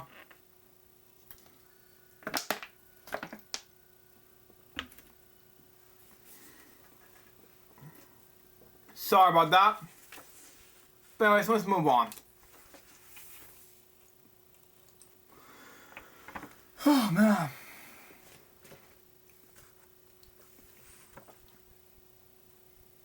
Oh, man, it's getting late. Yeah, I know it's hard, but let's just finish it off. Anyways, Nelson recalled, and Jim said, "Oh, you don't have to go that far. You can come up close behind the because the camera won't see it." And she said, "No, I have to get the current distance away because when the arrow leaves the bow, it waffles." As the archer moved into positions when that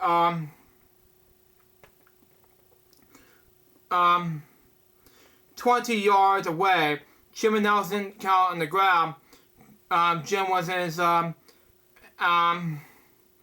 up inside the puppet's head, and Nelson crouched under Jim's armpit.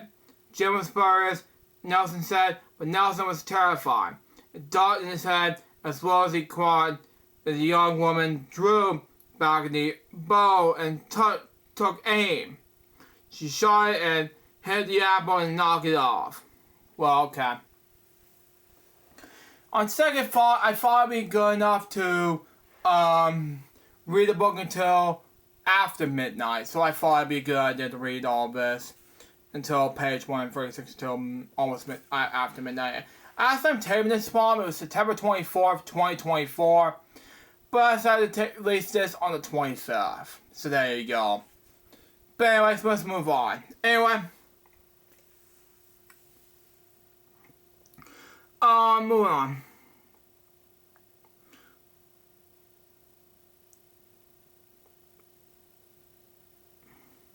Okay. Move on. She shot and hit the apple and knocked it off. And I said, "Oh great," laughed Nelson. With Jim, and he said, had with Oz and the flame Andrew Watkins. Was trying to get the shot right. No, that was not what we want. Jim said the arrow was to say in the apple, okay? When he had the vision in his mind, he would chase it. Said Nelson, the camera's rolling, the archer knocked the apple, a number of arrows went down. And fixed again and again. Finally nailing the apple on the fifth takes my dad. And Jane said later that one of the times I thought, oh my God, he's crazy. Jim was so furious and things like that. And yeah, he was so afraid of spiders in the shower. I agree with that. That was life of the Muppets. Kind of furious craziness that perverted that nearly every aspect of the business. Working in the Muppet office was always fun, said Oz. Especially with Don Celine was around. While all the Muppet staff enjoyed pranks and jokes, Celine was especially various tricksters like that. With the advantage of that he could invent and build nearly everything like that. Anyway. Which made him potentially possessed of the pranksters like that. I love the way Don played, said Jim, throughout this live that he would play, pick up some of the best of the feathers and attach a long rubber band to it, stretch it down the hole, and release it as you could came in the room like that. As he put the puppet on the what's that? John's one. Anyway, he has this sense of playfulness that he have ever actually used like that. And inspiration that you could come out of those free release moments like that. Anyway, when Jim was involved as well, Noah's was ordinary like that. Anyways, even the official letterhead, the Muppets Incorporated, rag colorful bar, color bars, and across the page so that the letters had to be oddly formatted like that. A task that it was fell the Secretary Carol Connery like that. Anyway,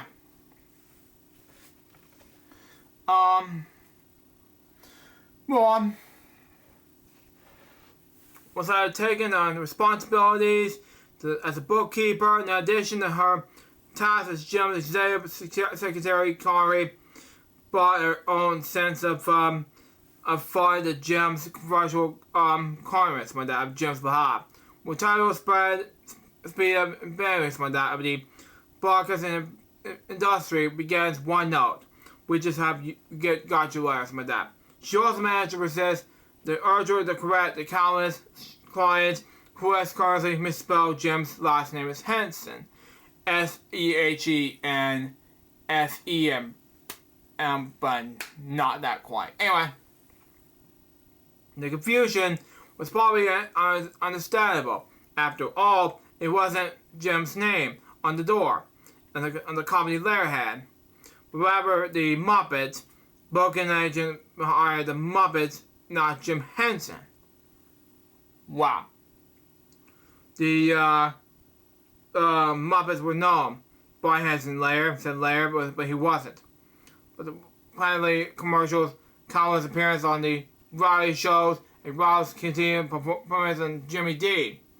In May shows when Rob continued performance on Jimmy Dean, it may have looked from the outside like the Muppets was a large organization even Jerry Nelson admitted as much. After being hired, he had headed up the stairs on the townhouse of Muppet Studios with stars in his eyes, and discovered that, to his surprise, that it wasn't all that big.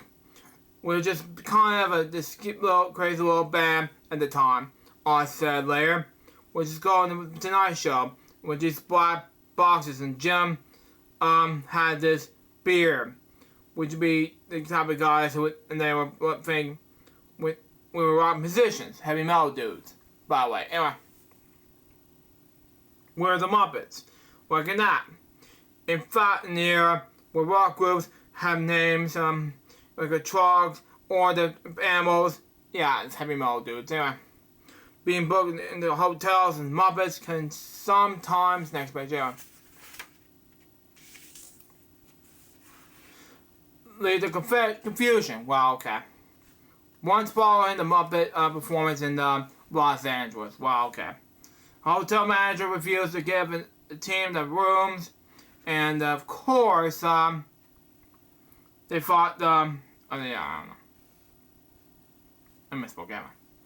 They thought the Muppets were a rock group, Joel said, and were concerned the performers were to be trashed the hotel. No. Jim managed to smooth things by covering over the banging of serious confessions, where the hotel management threw odds that added that Jim didn't look at that clean cut either.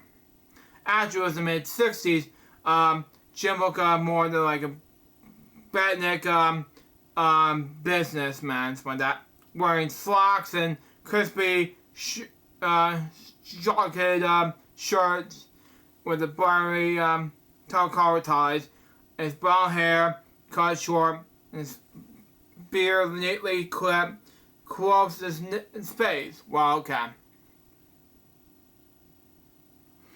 After arriving at the workshop, Jim would roll up his sleeves, then sink down to the black Am's chair, stretching down until he was almost lying in his back. One long leg on the desk, or crossed over the hover with that, as he sketched in his notebook, or draw his ideas in the notepad. When the positions like that as well, he would discuss stories and commercials, ideas with the rest of his Muppet team. Anyway. Or laughing like that. It was a good question he suggested like that. Someone would have an idea, and we laugh out loud at it and throw it around some more, said Oz. One of Jim's most playful ideas was thrown around, then finally deposited squarely on the shoulders of Oz. Wow, okay. The spirited and campaign for the Choi Chinese food. Okay? Makes more sense anyway. Anyways, then the first time, Jim designed to build a full-size walk-around character. And flowers it pink and orange. Anyway.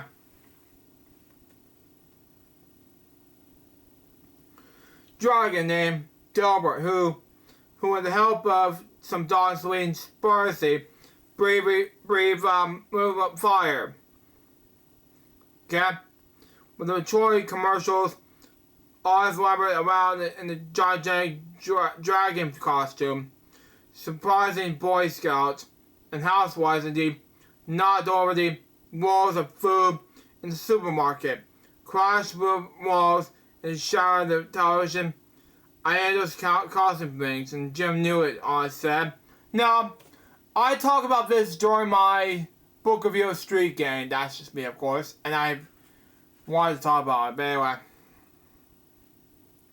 That's why you're revealing me doing it, okay? The problem Oz explained is, was that, once he got the dragon costume, I was blind. I counted steps to figure out where to walk and listen to voices. I would know which way to turn. It was dry one of the kind of large walk-around characters that Jim would find on Sesame Street's Big Bird. Well, okay. The perfect weapon fantasy project like the Dark Crystal. Well, okay. Just as always, the number of short films that Jim would produce with IBM on behalf of Carson and Ford thinking IBM executive named De Lazar, something like that, was hoping to inject Jim's sense of humor and crazy nuttiness like that into short coffee breaks to show me that IBM's business meetings. Basically, when initially performed and edited some of the beast films to promote new products, while others were simply intended as icebreakers like that. For business meetings, style retreats, Jim responded that IBM would possess when it received the first sports short film scenario in 1966. Well, okay. Jim as well was delighted of opportunity to work in the comedy before getting a friendship with Lazar that would eventually extend beyond the work for IBM. Well, okay. As a casual enthusiast like that, Jim was impressed by the company's constant stream of new corporations, okay? Most IBM films, Jim chose to use a martial wealth in poverty, but because of the right-hand puppet. He would pick up and fill with each new machine, such as an electric guitar from the hippie products division. But also because Lazar was a fan of the character when he made Ralph a raunchy salesman. Lazar said everything just went crazy over him. Jim also created a number of Aussie films for the comedy such as Paperwork Explosion, a rapid fire episode of IBM's technology set against a background of electronic music by Raymond Scott, like that, in which Jim cautioned viewers to remember that machines should work, people should think. Well, okay. With all loved explanation of his striking, lovely little office like that, and IBM could come brainstorming with Jim and Jerry Joel at Muppets Incorporated. This honor of communist gentleness like that. Later recalled, everyone's so nice. It was a nice warm feelings like that. It was some songs I trust now, but it was so true. It was so much the commercial work, something like that. Jim was very free even on the IBM films, something like that. Anyway. But Lazar came to appreciate that. For Jim, it was usually more than fun to present. Profits like that. I know he was taking a bearing previously, later. Something about Jim and some, not the money. It gotta feel right for him. It's gotta click from him. I write that about him. Get very much. Fresh by IBM. Will give Jim the opportunity to take short working vacations. From Ralph and the number of IBM's high-powered meetings. Travel with Jane to Florida and Jill and Nelson to Marshall, where Jim was excited $75 gambling. A new pastime with that agent Bernie Spelsman, Bristles with that, claim was due to influence. Okay, move on to the next page and said this. Jim was still traveling across the country with Jimmy Dean as well. For the appearances at the bars, nightclubs, and not open-air venues were more than vacation, especially since the members of the Muppet team were responsible for serving their own stageheads, setting up and taking their Muppet stage. Ralph's appearance is complete darkness. We were doing a little bit, Nelson recalled, and then the lights would go out, and we picked up a little stage in the dark and find our way out. So anyway, during our intermission, Jim stepped the darkness spear with Ralph and the Still in the Czar. It was immediately mobbed by fans. Well, okay. Next thing you know, said the mouse Dean, they'll be calling the dog the star of the hero show. After the show by Anaheim, California. But anyway, Jim dodged around the fans and dashed immediately to the airport. They arrived back home to Connecticut just in time to Lisa's 6th birthday party. No matter how hectic his schedule, Jim would always take the time to be an active, attentive parent. Okay? Jim's light timepiece was created to attract audiences with that. And awards. Well, okay. Not only in the United States, but overseas as well. In August 1965, it was notified that the film wasn't received the Prize de St. Mark, wherever that is. Jim wrote the diary of this journal at the Venice Film Festival, as well as several smaller prizes like that, including realization of Burn at the 12th Arbitration Film Festival. Reaction to the film was still varied, as Jim noted, like that. And flying look at the moderation livings with that. Anyway, modern livings with it. Anyway, and a very funny movie. To what the hell is that? Anyway, in early 1966, Jim Timepiece had been nominated for the Academy Award for Best in the Best Short Subjects like that. Right back to the category, and he and Jane attended the award ceremony in Los Angeles in April, where the film had lost to Claus Berry's French comedy, The Chicken. Wow.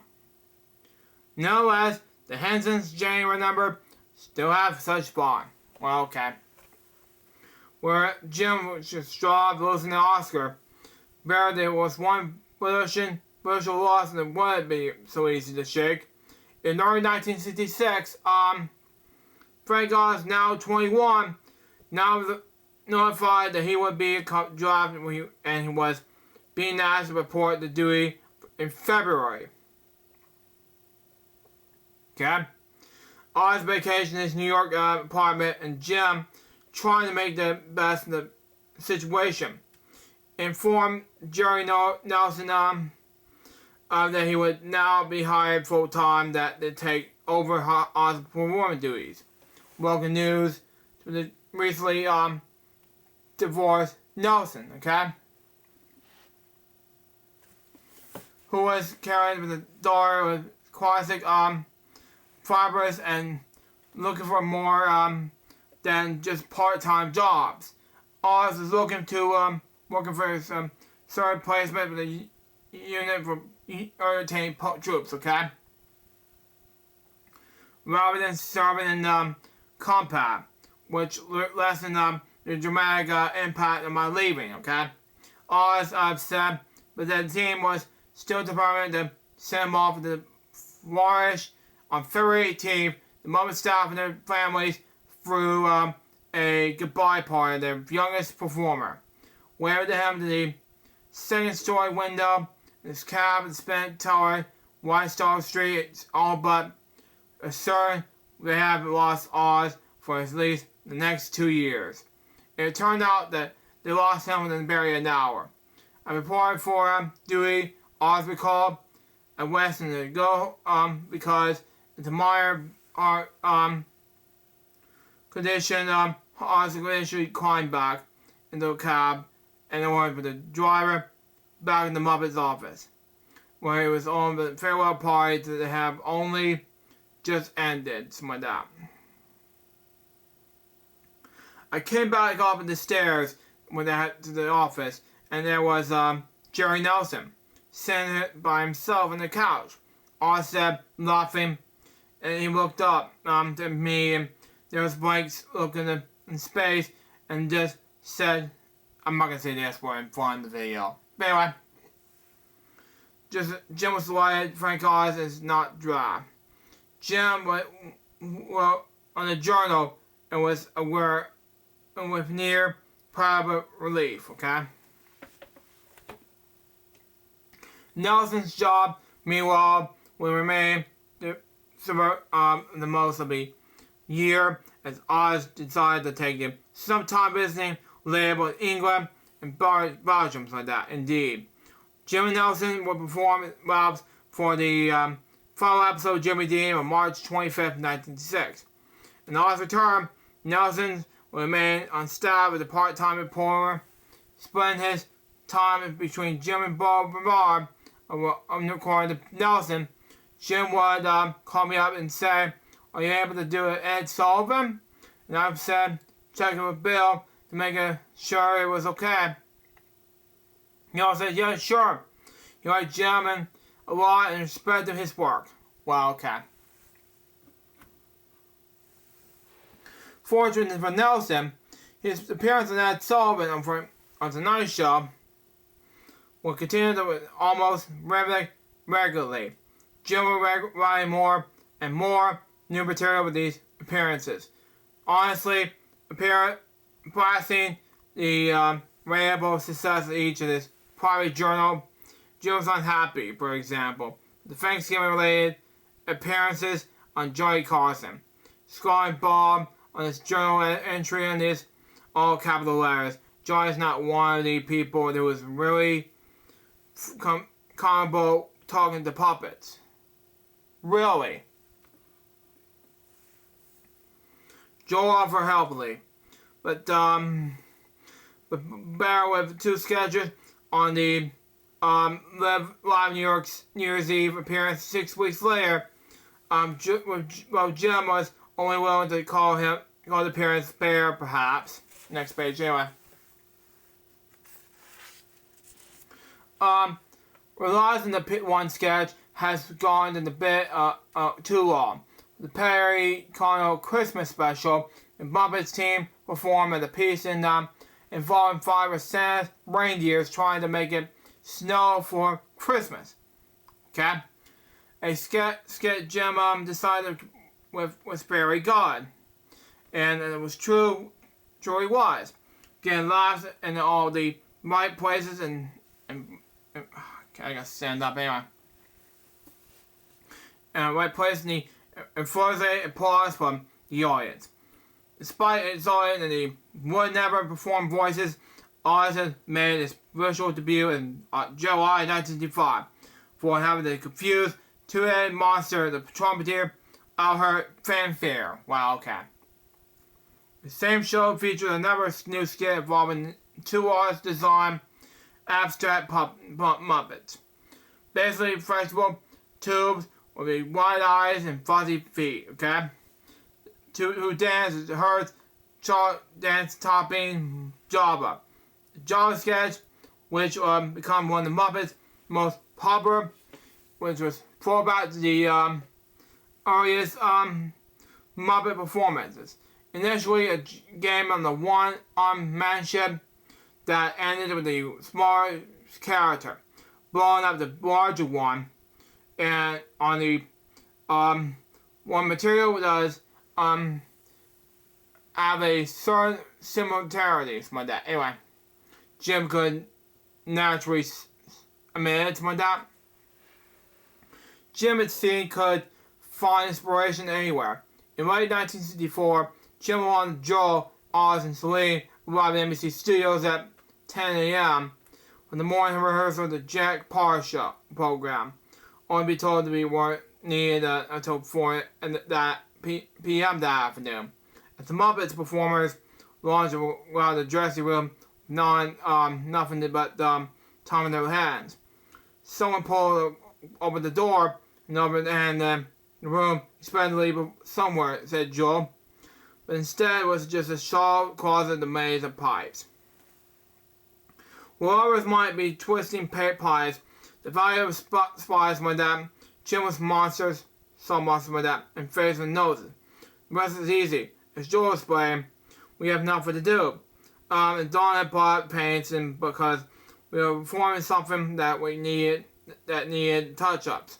So one thing that leads to another, and we started decorating the pipes. And it was Jim's idea, probably Jim's idea, and it was all fame that got more valuable. one of us hopped in the cab and bought more material from the workshop. Soon the team had the pipes and valuable decorated color paint, fake fur hides, and hair, something like that. Googly eyes, grin on or warm mouth, showing the Muppets brand and the freshly injuries with that as offset layer. And even the teamwork, Joel said people at the studio began to hear about the crazy closer and stared stopping by. Well, okay. Asking if they could take pictures. Well, okay, pictures, okay. By the time their 4 p.m. performance, Ian Paul having heard with their crazy Muppet people were up to the and sent the cameraman to film the closest the television audiences to see. Well, interesting that Jim never intended to those pipes to be discovered that quickly, something like that. Diane Berkerson feels something like that, but never heard that later. He wanted to be able to surprise that the next person who might open that closet door, something like that. During that summer 1966, the Muppets spent a week co-hosting the Mike Douglas show, okay? Which gave Jim the opportunity to perform several quirky pieces, okay? Which such as Feathers, Dancing the Young Rascals, recent hit, Good Lovin', okay? Makes sense anyway. And, starring on Even on Feather, Puppet accidentally wrapped around the blades on the spinning fan, and yet another variation of Limbo characters one day. Anyway, Jim was increasingly fashioned by the Limbo one day. Anyway, which gave him the opportunity to explore his old interest in how the brain received information and imagination. To produce his own memorable sequence like that, Jim measured with that a camera slowly through a tangle of materials he had strong and throughout the Muppet workshops like that. Anyway, webs of yarns like that, straps of paper, webs of plastic wrap, like that. Then projected the final film behind Limbo and the representation of various regions of black brains. Anyway. Man. Anyway, while Limbo's somewhat surreal style maybe had Marvel fans' expression to see Rob, Jim was apologetic about giving the audience something new. Good puppetry has been a broad range, like that, Jim said. It appeals to the children, the squares, the spiders, like that, so probing with the Muppets. In fact, the early 1966, Jim expected the offer the ideal toy company to produce Ralph and Kermit puppets like that. The first merchandising Jim had allowed since the Welkins giveaways like that. Anyway, 7 years earlier. Excuse me. Naturally, Jim produced the commercials for the toys, poking a little fun at himself by having 2 Kermit puppets, something like that.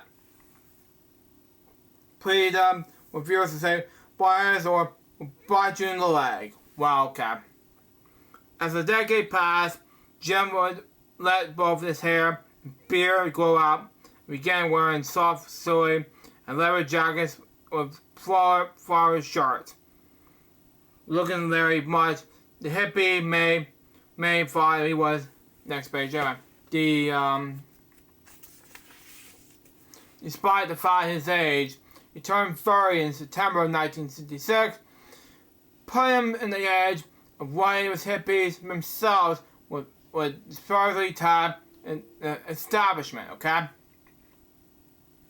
Jim is the most natural nature like that, by such easy labels like that. By 1967, so he had attained a degree of financial success, okay?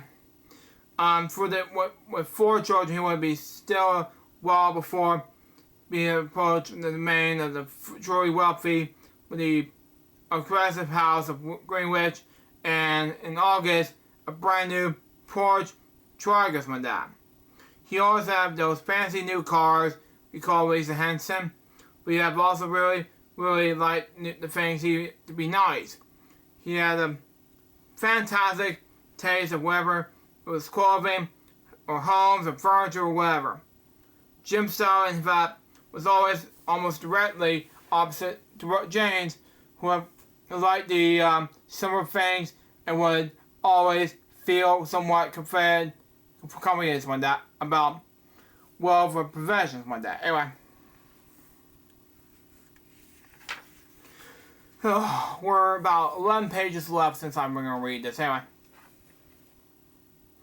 But while Jim's financial success may have made him look like one of the squares or correlations like that, by 1957, that's his so-called Day Glow year of St. Pepper with possession went mainstream, something like that. Jim entered one of the most experiential and creature pace of his career, something like that.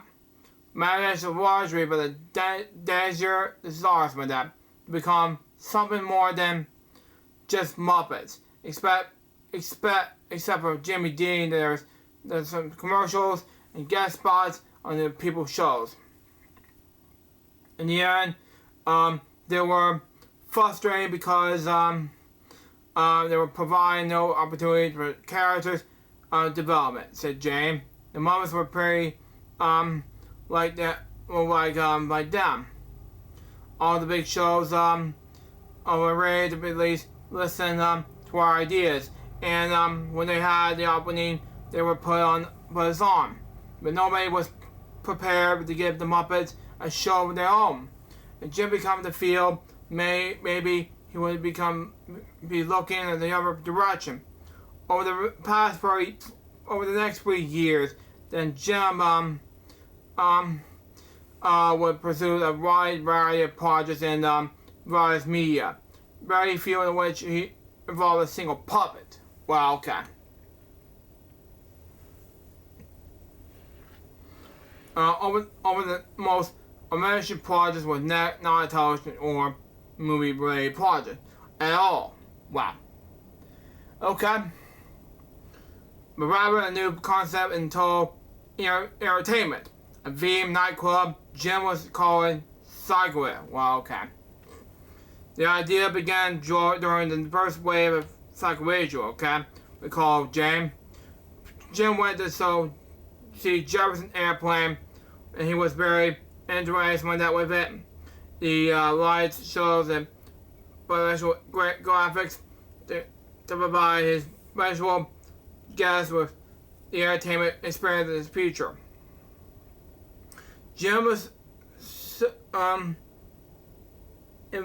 envisioned that the walls, floors, ceiling of the nightclub would be broken to various crystal-like shapes onto which films would be projected completely imagery the dancers in the sea images choreographed professionally to the volume and type of music being played. When the music was quiet, for example, there would be images of trees and wires. When the music has got loud, there'll be a traffic, machinery, and explosions. Well, okay. Once in an hour, a woman in a white leotard would rise in the pressure in the center of the floor to have film projected by as she danced. It would be Jim proposed, something like that. A very fashionable place with a definable passionate atmosphere. And so as such, the clever charge would not be experienced like that. Well, since the sulking, high-tech theme nightclubs would become fashionable for the late 70s, in 1967, Jim's idea with club was clearly ahead of its time, something like that. So far ahead, in fact, the time to find the necessary space, material, and technology to make it happen was a mascot major challenge. Anyway, move on. To take care of the legwork, Jim hired Barry Clark. Well, okay, not the Barry Clark we know in in Toy Story. But anyway, an aesthetic West Coaster who have experience managing musicians and clubs, okay? And that's him to scout potential possible locations as well as the possible inventors.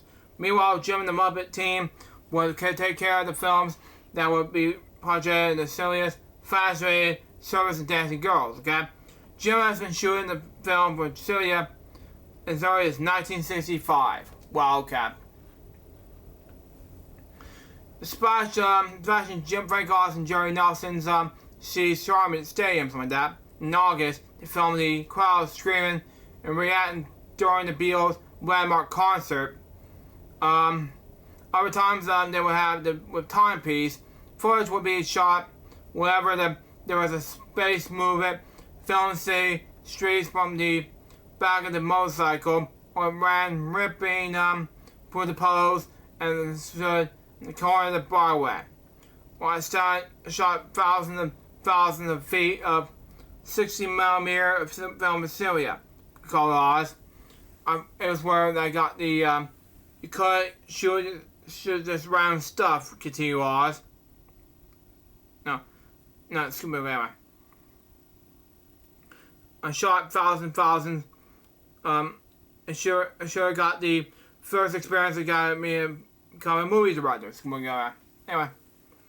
But you couldn't be shooting random stuff. Continue Oz. Jim was actually thinking privately, since there would be 16 projectors showing images that have been already saw. Like 16 screens of people screaming at the Beatles. Wow, okay. In fact, Jim had 13 themes in mind, including Woods, Junk, City at Night, India, and I'm not gonna say the N-word, it's N-U-D-E. We're fine. Anyway.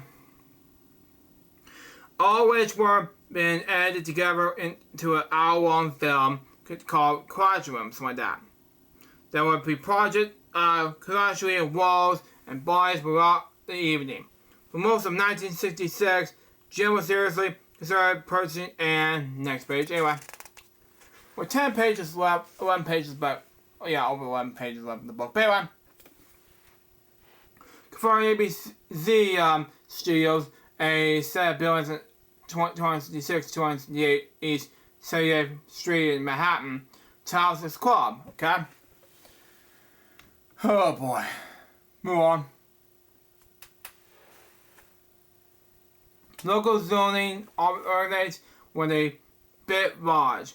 A lot of the restaurant voted not cooperative like that. But the music, as long as there was no more than 3 instruments used, including the 8 brass instruments. Okay? Despite limitations, Jim was prepared to purchase the property. It was 2 mortgages, something like that.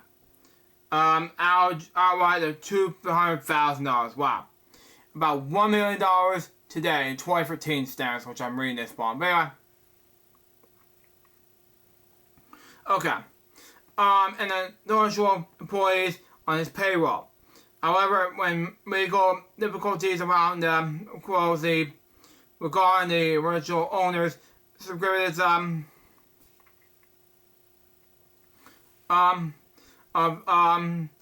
crazy.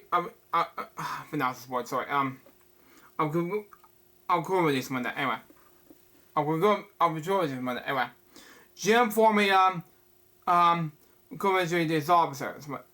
Nuri bought ABCs something like that. He noted his journal, which times to regrets something like that. Anyway, for the breakdown ABC nominations, Jim looked at several occasions. Including buildings at West 60th Street, just off of Central Park and San Ponce, California, okay? Anyway, the large Mason by 2nd Avenue in New York City, okay? In the front of the Queensboro Bridge, where Jim proposed building a granite dome or even dropping the inflatable structure. None of these admissions ideas, however, moved much beyond the decision phase, my dad. Anyway. Wow. Let's see.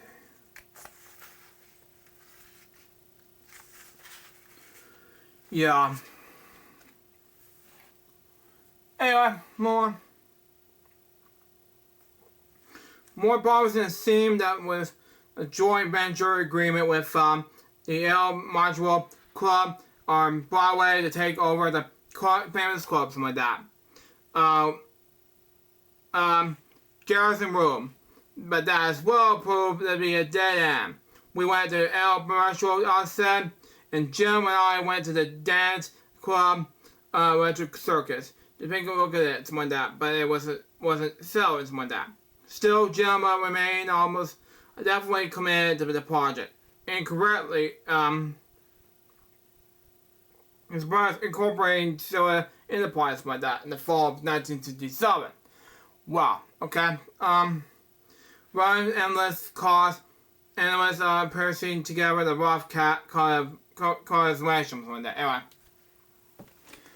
Oh, man.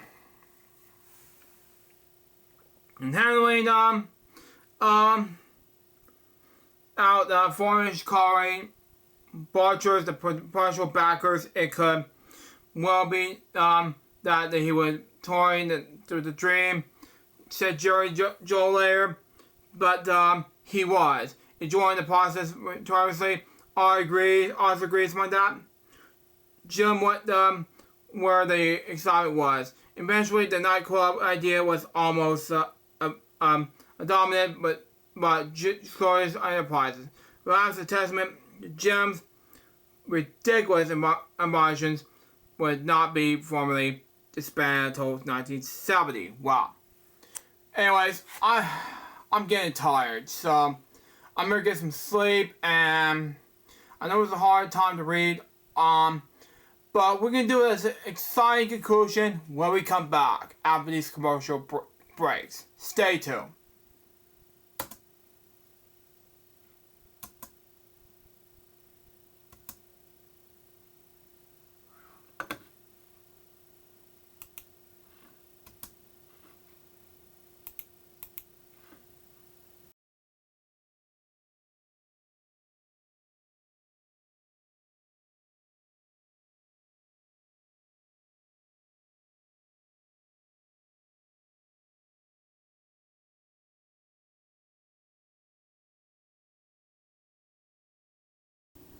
Welcome back to Book Reviews, episode number 43. I am so sorry for a huge delay. I just got some sleep, and of course some stuff to watch on YouTube and things like that.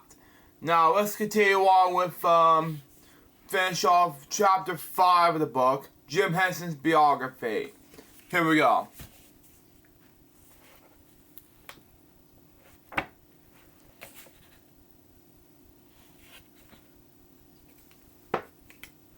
Oh, no. Anyway,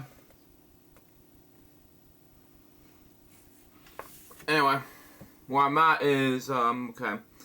Even though we spent the late evening sketches Syria for plans, paying consultant a size something like that, Jim would still return home each night at Greenwich, which he would join the family in the latest craft or art projects, my day. Anyway. And there was always some projects spread out, something like that. And his household, something like that. Where it was wooden boxes to be dotted with rag paints or materials to be constructed custom dollhouses, something like that. Anyway, you would think that would be, you could be tired of making things, something like that. Anyway, by the time he would be home at night, okay? But it wasn't this case, said Lisa. Even on weekends, you can still be working on the art project with us. Wow, okay. Still a lot of making things, said Cheryl. And there was a lot of respect for childhood. Jim would love to come home and be with the kids. Said Jane. He'd just come up with these different projects. It was we were driving along we were still saw high grass. Okay, you would say, oh, let's do a film with you coming in and out the grass, popping out of the grasses, something like that. Anyway, so we stopped at the car and out in the Bollocks camera, and they do a film. Wow, okay. In the spring of he will get the photographs of little teeny ferns opening up. One was very basic in this work. That he was very in love with life, something like that. Anyway, it was really imagery, something like that. Anyway, with how of these little pieces of life work, and he was equally as equally with his children. Wow, okay. He loved just watching them to be children and doing the things they enjoy doing. Okay. Well, the Henson children all knew their father worked with puppets. Okay. They were never encouraged to believe that and the Muppets characters were living, okay? Breathing creatures, the Jim puppets were merely one and tools of his trades, okay? Makes sense anyway? Part is that be thrown into the cabinet where it won't be worn out and no longer needed. Or no longer needed, something like that. Not to be imparted to his children, something like that. Who found more than a few discarded Muppets in their toy boxes. He was very matter of fact about it, something like that to Lisa. His attitude was none of that stuff is really precious, something like that. You can make it, and you can take it apart and make something else with it. He even has some of the old Simon Friends Muppets lying around the house like that. And they can become rags because they would play with them like that. Chicken Liver will be popular victim in our plays like that. In 2010, Chicken Liver will be rescued and restored, and now resides in the Spirit Illusion, which I saw on NBC News with Brian Williams in that same year. Anyways, all 3 school-age children have been enrolled briefly in the Warby Monash School, then the North Street School in Greenwich for Erie Med School, something like that, where Jane became inactivity, something like that. Anyway, involved in the school's dynamic art programs like that. It was an activity that required even more in the already precious time, but gave her a next page. Anyway, embracing environments like that we call Cheryl. And as much as needed creative outlets like that to keep things in order at home, so like that. Anyway. Then Jane had to put help from a savory nanny named Lillian Son, something like that. Anyway, we'll take over the household, something like that. Usually on each week, Tuesday and Wednesday, to give Jim and Jane the chance to spend the evening together. Head in New York for dinner and the movie, music, and the nightclub. But the way this was only in the house breathing each week. Lillian's parents, Lillian's precise movie. Anyway, move on. Was precise events like that in the Henson households like that. to some ways. In some ways, Lily served for Lisa and Shaw for the same role that Deer was, who passed away in August 1967. Wow. Had for Jill. Encouraging and inspiring the girls who have with her own particular skills and talent. This was the times when Lily just really held in all together terms, in terms of her incredible cooking and her great values like that. Anyway, shows that later Lily was just amazing. To Lisa, Lillian was like my stranger grandmother. Wow, okay. Taught me everything I know about equation like that. Whether it was sending thank you notes or how to set the table, she was incredible. Wow, okay. During the day, when he wasn't working with Cynthia, with Barry Clark, we call him Clark, Barry Clark from Toy Story series. It was like Slinky Dog. Anyways, move on. Jim was writing with Jerry Joel. Okay? Pitching ideas for countless television series and specials about almost conventionally from 1967 through 1969. Well, okay. Jim and I would sat and think about everything, okay? From hour-long specials during 5-minute sketches down to 5-minute sketches with Ed Sullivan Show. Said Joel, the ideas were becoming wilder and more far out. With Joel writing down the commercials near as fast as Jim could spin them. In April 1967, for example, Jim pitched Moki. Wow, okay. A German case of mistaken encouragement like that, in which a long-haired, industrious young man mistaken for a female fashion model. Bernstein shop the proposal. The subject matter was too touchy, okay? Even to those who recognized the brilliance behind it. This guy Henson immediately got a nutty virtual mind.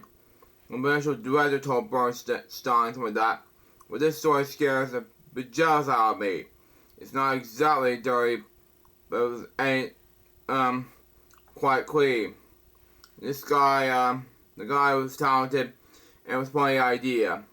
But I guess I'm just old-fashioned. Well, okay. Yes, another initial pitch was Inside My Head, which was basically a live-action version of the Limbo sketch, in which a conversation between a man and woman is played out inside the man's brain, something like that. Jim managed the brain instead of the man strange electronic pulse and rhythms. Amazing fibers, mavericks, and cobalt, something like that. Opening, something like that. Anyway. Same kind of quick cut montage like that Jim would use with Limbo, something like that. Anyways, the visual represents how the brain works. Jim explained earnestly with that. Based on all the known facts about the brain, which are not as only fascinating like that. More amazing and more something like that than anything a science fiction writer would invent. Well, okay. To his disappointment, as with Moki, something like that, no television network expressed interest in Inside My Head. Well, okay. And still there was a few Muppet-related properties, proportion from that. Anyway. All which was nowhere. Including the somewhat like adventures of a Snurf. Wow, okay. Snurf-proof, anyway. From the planet Snee. Wow, okay. It's Smee from Captain Hooks and Pirates from whatever it was. Anyway, move on. And even more bizarre, Johnny Cars in the Muppet Machine. Wow. Jim illustrated the style that could have been ripped from the AAA pages in the flashy underground comic scene. If Jim was having a hard time finding a network willing to take a chance on some of his wilder projects, he soon found a regular audience at NBC. Which we can't watch NBC experience in television, something like that. Anyway, those that carried the more advanced grade or experimental filmmakers. I was in specials of Off the Beaten Path, okay? The hour-long experiment ran without commercials on Saturday afternoons. Spotlight electric pieces like Coney Island and the Mines, like that. Performed by students at the University of Southern California. Wow, okay. School of Performing Arts. Movies in the now generation that collection of short students and the hosted by George Plimpton. Wow, okay. For experiment, Jim put aside dramatic and comic pieces like Monkey and Inside My Head, and plot instead of a documentary he called College for the Day and communicates Miss Bulgaria. Committing his ideas of youth in the forms they understand, as Jim explained. Employing film and video media in the new, exciting way is the best colony, not only the substance, but the mood of young. When the OK from NBC on February 15th, and the budget of $100,000. Wow, okay. Jim sent Betty Clark, who still a graduate from that, but unsuccessfully pitching Celia on the quick sprint, scout out college campuses and clubs in San Francisco, Los Angeles, Houston, Miami, and Omaha. Watch this, Mrs. K, Omaha for you. Anyways, Jim Ball and the project the next 2 months, pouring through books and magazines with Joel, and closing snippets of poetry and dialogue, something like that. Filming in one-on-one interviews in late February and ending by mid-March. On Sunday, April 21st, 1968, Jim won our documentary, now titled Youth 68, Everything's Changing, next page. Or maybe it isn't. Was broadcast on ABC only a little less than 4 months after receiving the initial okay from the network, something like that. Anyway, a remarkable place. We worked 20 hours a day for 8 weeks, said Barry Clark, something like that. Anyway, utilizing the same rapid fire editing, Jim had the first use of timepiece when that Youth 68 truly was a media college, something like that. Anyway, media overlaps with spoken commentary. Many times the screen is split into multiple images like that. Zooming in a multiple monitor in the side-schedule films like that. Editing rooms like that. Jim was determined to increasingly use television technology.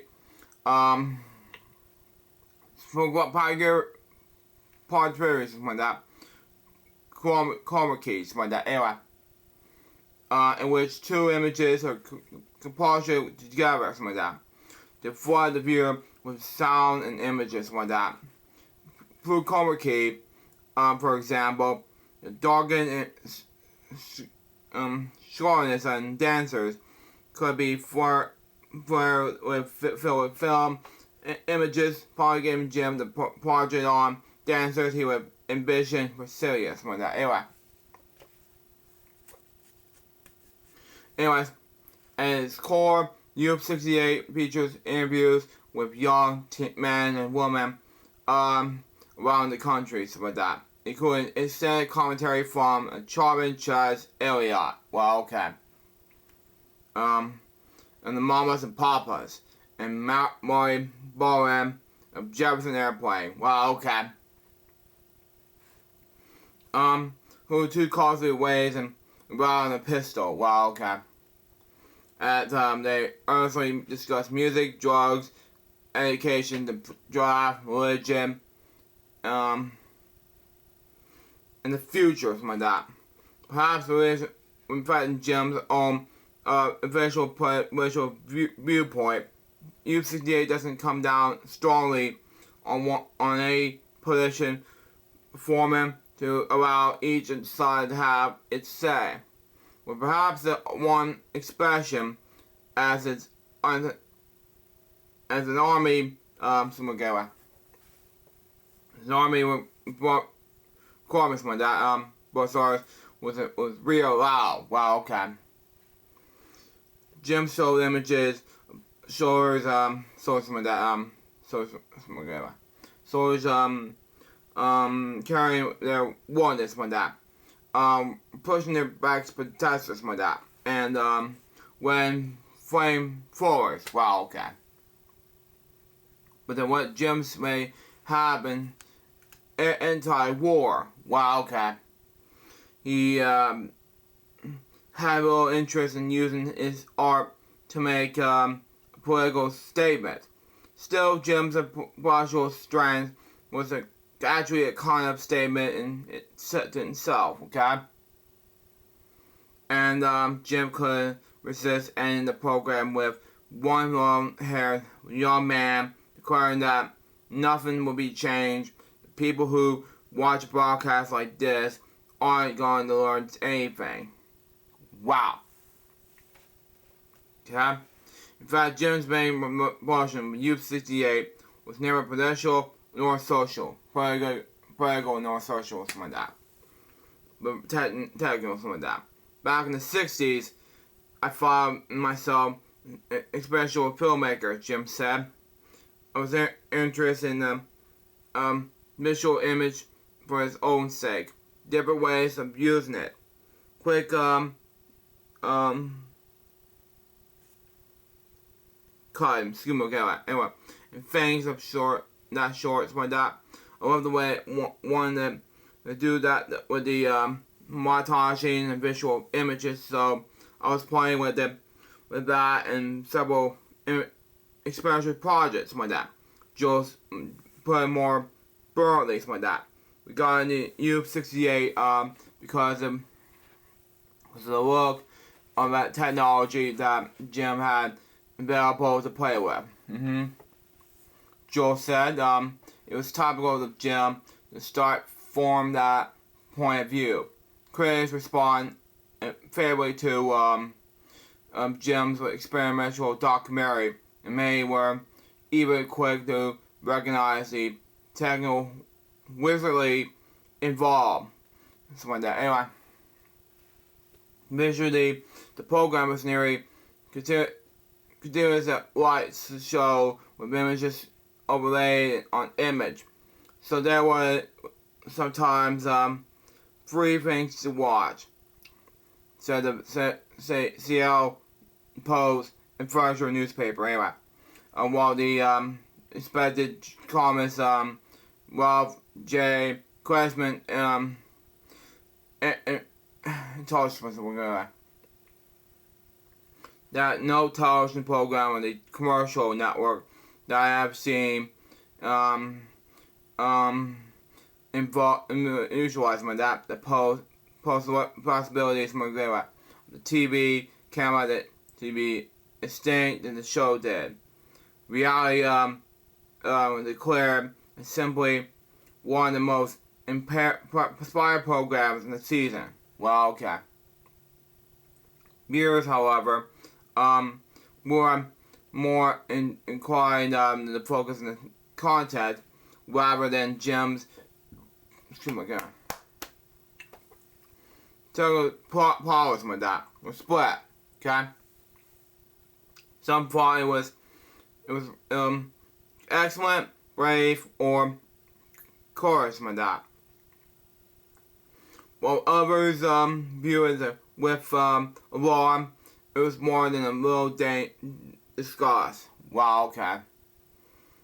Demand that NBC apologize for some of the great damage you have done to our children and to our future generations. Wow, okay.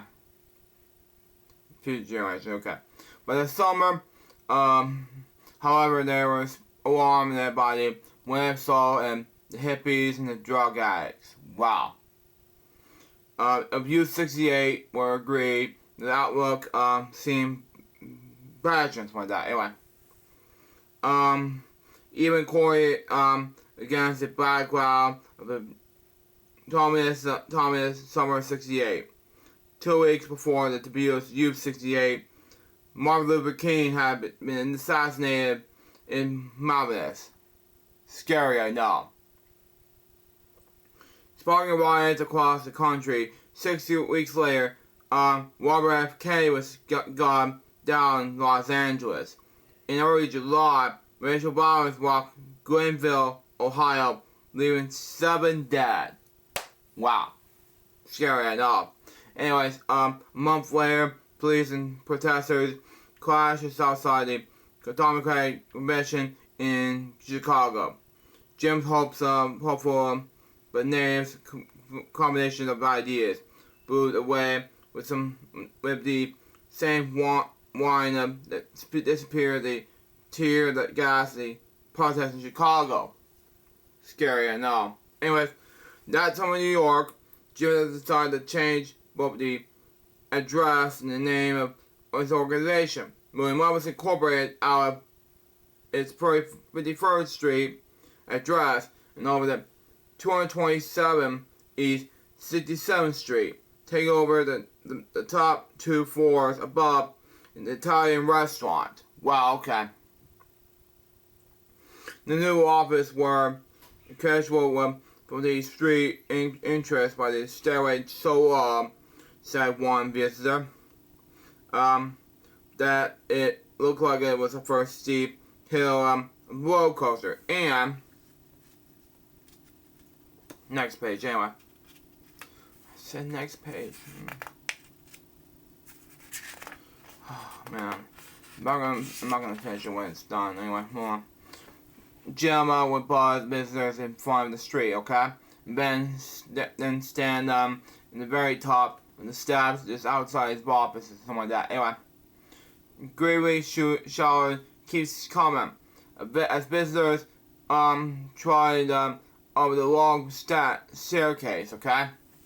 The new offices came with a new name, Henson Associates, something like that, or HA, exclamation mark for short. Anyway, as Jim would regularly stress when that is spirit of Henson Associates, playful questions from that.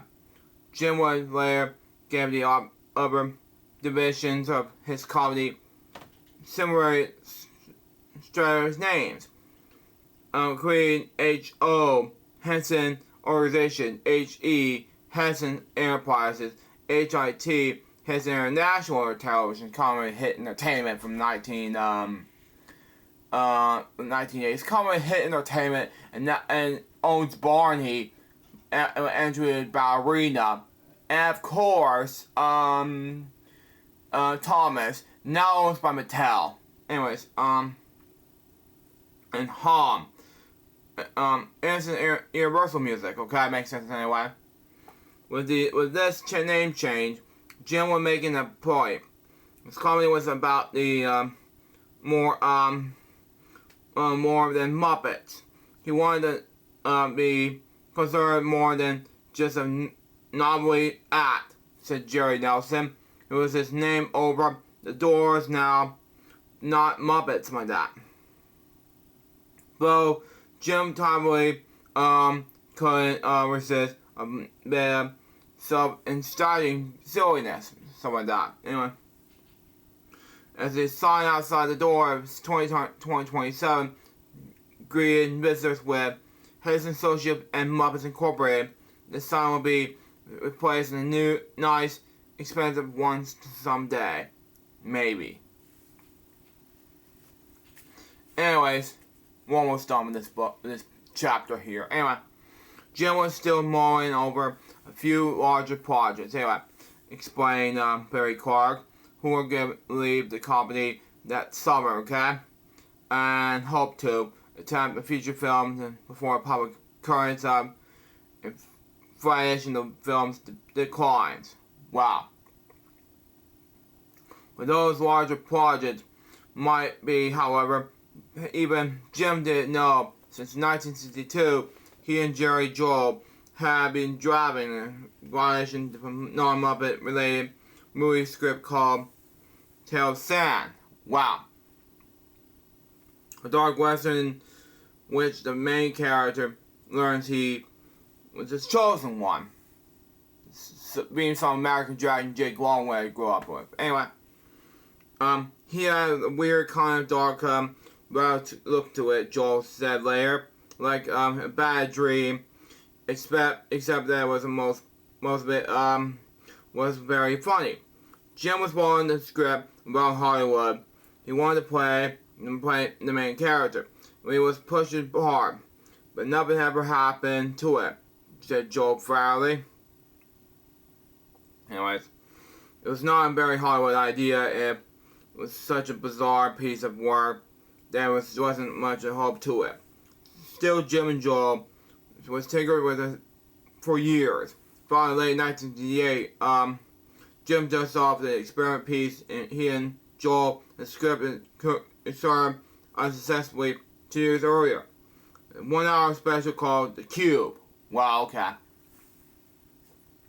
An original special comedy, as Jim described it, that dramatize the complex, baffling problems of reality versus illusions, something like that. Anyway, baffling was put in it mildly, but Wilson had stopped for the script in 1966. Most of the executives had no idea what to make it of it, something like that. Anyway, I see no hope for it in prime time, okay? Well, one confused producer, unless the networks wanted it to be far more than controversial and experiment than I expect them to be. By 1968, the experiment network, when one turned out to be the once again for NBC. Well, okay. Still looking for projects with experiment in television. Excuse me. Anyway, and still information around Jim's work following the success of U68. December 30th, 1988, then the network gave Jim the go-ahead for the project by February 8th, 1969. Wow, okay. He was already filming the special in Toronto. First time, Jim would be producing a series full-length feature using professional actors and no puppet. He would then determine to ensure it looked exactly as he insurance like that, vicious like that. Anyway, after timepiece, Jim often got frustrated when directors couldn't give him what he wanted like that. Said Oz, who had been seeing Jim's patiently, but firmly to instructors like that his vision to other directors and filmmakers. Wow, okay. With the Cube, there would be no managers like that. We need explanations. Jim would again step behind the camera itself. Jim explanations for the Cube came with more than exploration of the possibilities of television. Joel said, "We were just reaching out the point of with videotape and where if you could play with it and get novel results, okay?" It was really a matter of shooting film style on tape, but the possibilities seemed exciting to us, especially for Jim, something like that. For this 5 days it would take to show the cube, something like that. A whirlwind pace made only days with, it was slightly easier, something like that. By the fact that there was an entire production using about only one set, something like that.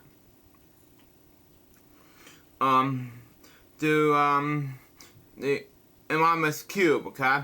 Jim will issue directions to his actors in a near whisper. Quietly, okay? As he considered their input. Then stand patiently in his back leather jacket, arms folded, and the cameras roll. The taping went smoothly. Jim ended the film and on February 16th and 17th, respectively, okay? They have a cut rate, show network on the 18th. 5 days later, the cube went on the air. Very large and, oh man. Especially, honestly, the cube perhaps most closely resembles an Abbott Grave episode of The Twilight Zone. Well, okay. The main character played by comic actor Dick Strauss, something like that. Anyway. And Tasha only as a man in the cube, okay? It's trapped in a white cube-shaped room, okay? With no idea how to arrive there. Who is he? Is it furniture, props, characters moving in and out through the room, including 2 Gresham-type policemen, a rock group, and a critic who informs. Next page. Anyway. We're almost done. Anyway. The man who is increasingly, especially actually on the television show, anyway. It becomes difficult, even with the viewers like that. They regret, never mind what, in everything, in real, it's real, something like that. Growing increasingly paranoid, the man finally exits the cube to the sound of applause. Well, okay. Then there's a punishment office, my dad. I missed the word, sorry, anyway. Where he accidentally cuts himself and bleeds jam. Well, okay. Everything fades and let the traps in the back of the cube. Congratulations, wrote the one viewer on the NBC. We're not just sure what we learned from it, but it was quite a relief from the used TV fate, okay? Fair, so together. Even co-writer Jerry Joel wasn't sure what was shown was about, so together. Missed the word there again. There. We were in the era where everybody had the paranoid streak, Joel explained. In a way, it was a timepiece, something like that. Again, with the main character, something like that, trying to make sense of it, of the world around him, something like that. But it was even that was probably read too much into it. More than anything, Jim was playing with the form, spinning the character, tail, and with a shock ending in his automatic way, something like that. When Jim got into experiment film mode, there was a story he tended to tell, said Joel. Wow, okay. One of those repeat stories. Response to Cube was mixed, and viewers were saying critics either love it or hate it. When the very middle ground, a dramatic highlight of the season, proclaimed critic Ben Gloss in the New York Daily News, while other viewers thought it was excellent. Proper, positive, and the catastrophic depression, something like that. it was most may disagree. The play people wrote it must be weird. One viewer wrote fairy, something like that. Valley ground that it must have been a 10 for what it called egghead gale time. Meanwhile, the lower strata of TV viewers must sell to be wondering what it was all about. One viewer, Mr. Dorn, California, who likely didn't consider himself part of the lower strata. Wow, okay. Oh, man, hold on. Okay.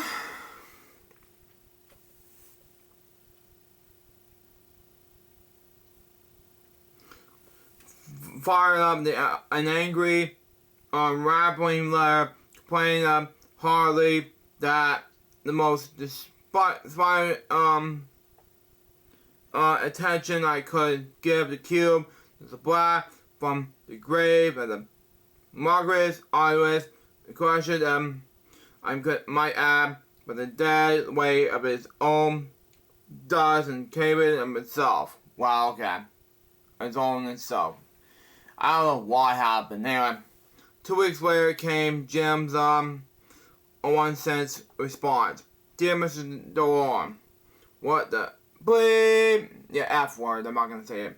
Are you talking about? Yours truly, Jim Henson. Wow. Not gonna say F word in video, but that's just me. Anyway, reading that letter for 4 years later, Frank Oz roared with laughter. Well, okay. That's actually just what their job. Well, okay. It was a casual of Jim to swear. Wow. His strongest split or something like that, something like that, was usually for heaven's sake.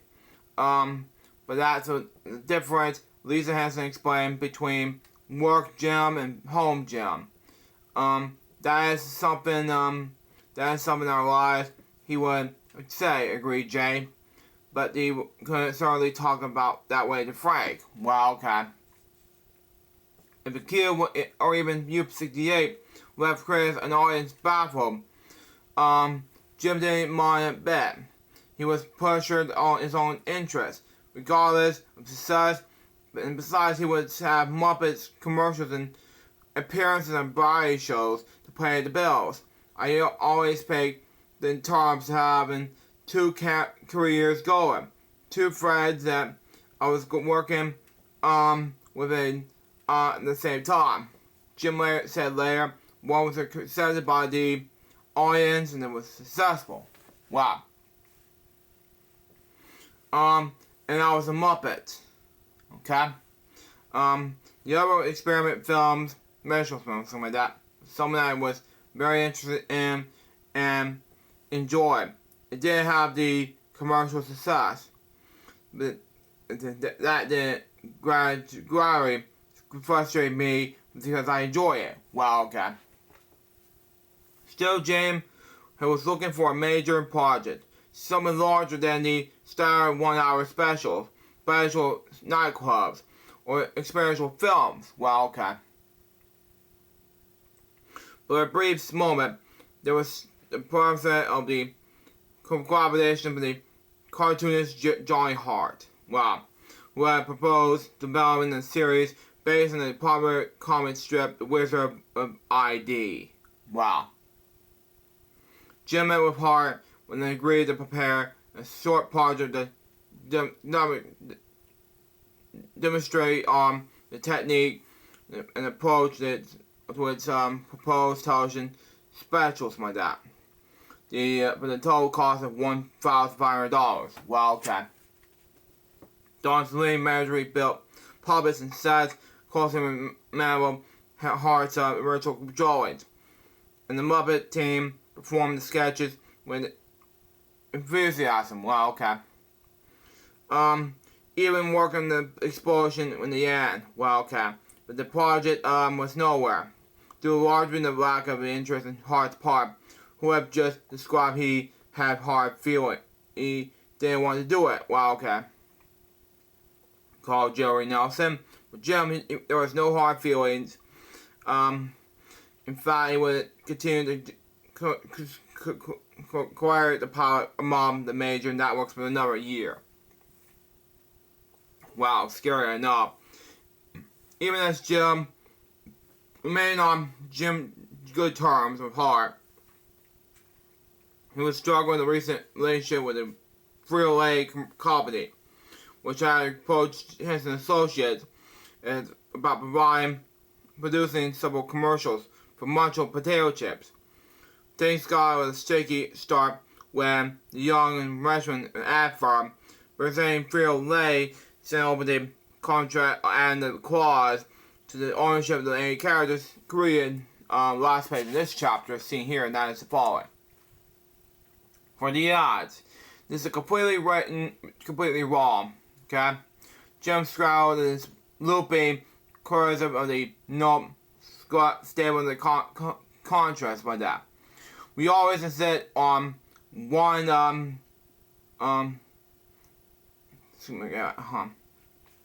we always insist on ownership of the characters. Never sell anything alone. Jim said have one person. I agree with that. 6 years earlier, he was still meaning it. Even though it was met strong relationship with the client, the overstand clause was removed. Jim would shoot the commercials for Munchville's memorable for mostly for the Angeles and colleges like that. A snack selling monster that Jim had originally created for the on-air ad campaign for Gerald Foods back in 1966. Wow, okay. Frito-Lay was delighted with the spots and required several more commercials. Jim, however, was no longer interested. At last, he would have found the next big project. It would be long before that the monster from the Munchville commercial will no longer crave and eat potato chips, but was deliver cookies instead. Okay? Tape pilot shows, Jim wrote in the journal entry for July 9th, 1969, with two more words, Sesame Street. And so, that was chapter 5 of the book, and my goodness, was a long read. My God, it was a long read. It took me like over 3 hours to read the book. And this is like, I've been cautious to read the book for 3+ hours for nearly 2 days. I don't know what happened, I just thought it was a great way to end off chapter 5, But we'll figure this out. This is a huge decade to read. But I highly recommend you check out this read if you want to check it out for yourself. But we'll see what I can do with the parts. So anyway, that was episode number 43 of Book Reviews on my main channel. Hope you enjoy it. And before we go, again, personal shout out to Mr. K's Clubhouse. He's doing a thing called Live on Stage with current Warmer performance by Mr. K's Clubhouse, and Element Performing Arts for Jim Henson's Fraggle Rock Live on Stage. Begin on February 23rd, 2025 at 2 p.m. So, and I told you this job earlier in the episode, and I said this. Miss K's Clubhouse said earlier and said this. I can now officially announce that I'll be doing the opening performance for Fraggle Rock Live in the Operation Theater in downtown Omaha on February 23rd, 2025. Fraggle Rock was another show that inspired me in my youth. Performing the open stage and partnering with Element Performing Arts is a dream come true. And I hope to see my friends there. Happy birthday, Jim Henson. Now, as I'm releasing this right now, it's Jim Henson's 88th birthday is belated. He will have been 88 this year. But anyway, take us on. So now, we know about the show below. First ever Fraggle Rock musical with Jim Henson comedy, directed by John Warsha, Avenue Q, short musical, Stevens, scores, Stevens Stokes, something like that. The band brand celebrates 40th anniversary of the Emmy Award win series, streaming on Apple TV Plus. Wow, okay. Fraggle Rock Live will feature, everyone's favorite Fraggles, Dozers, and Gorgs on a brand new, exciting, interactive live musical adventure for all ages. When Google Fraggle discovered a legend about the lost Fraggle treasure called the Song Stone. Inspires Monkey, Wilbur, Webley, and Red join him on the adventure to find it, and end up celebrating the giant treasure ball, something more special than they could ever imagine. Featuring Georgia's new walk-arounds versions of the Fraggles, puppet size and the magical producers, giant inflatable gore puppets, and exclusive new magical puppet creatures from the acclaimed Jim Henson's Creature Shop. Wow, okay. So on the mystical stage, adventure provides us the incredible new world of the common beloved Fraggle Rock, directed by John Grisham. The show features original classic songs, fantastic in fear, incredible special effects, exciting physical staging and magic, various and endearing new characters, and much more make this incredible fear experience for the families with young first-time fear goers and Fraggle Rock with friends with young and heart. Now, so excited, and he loved this comment, especially one other person. So, what's Mr. K's Clubhouse? This is for you. That, like I said before, that was Book Reviews, episode 43. Hope you enjoyed it. Stay next going to be Book Reviews, episode 44, which will be about Sesame Street. Till next time, suggest by baby. We can more book reviews. You guys will soon say out. See ya.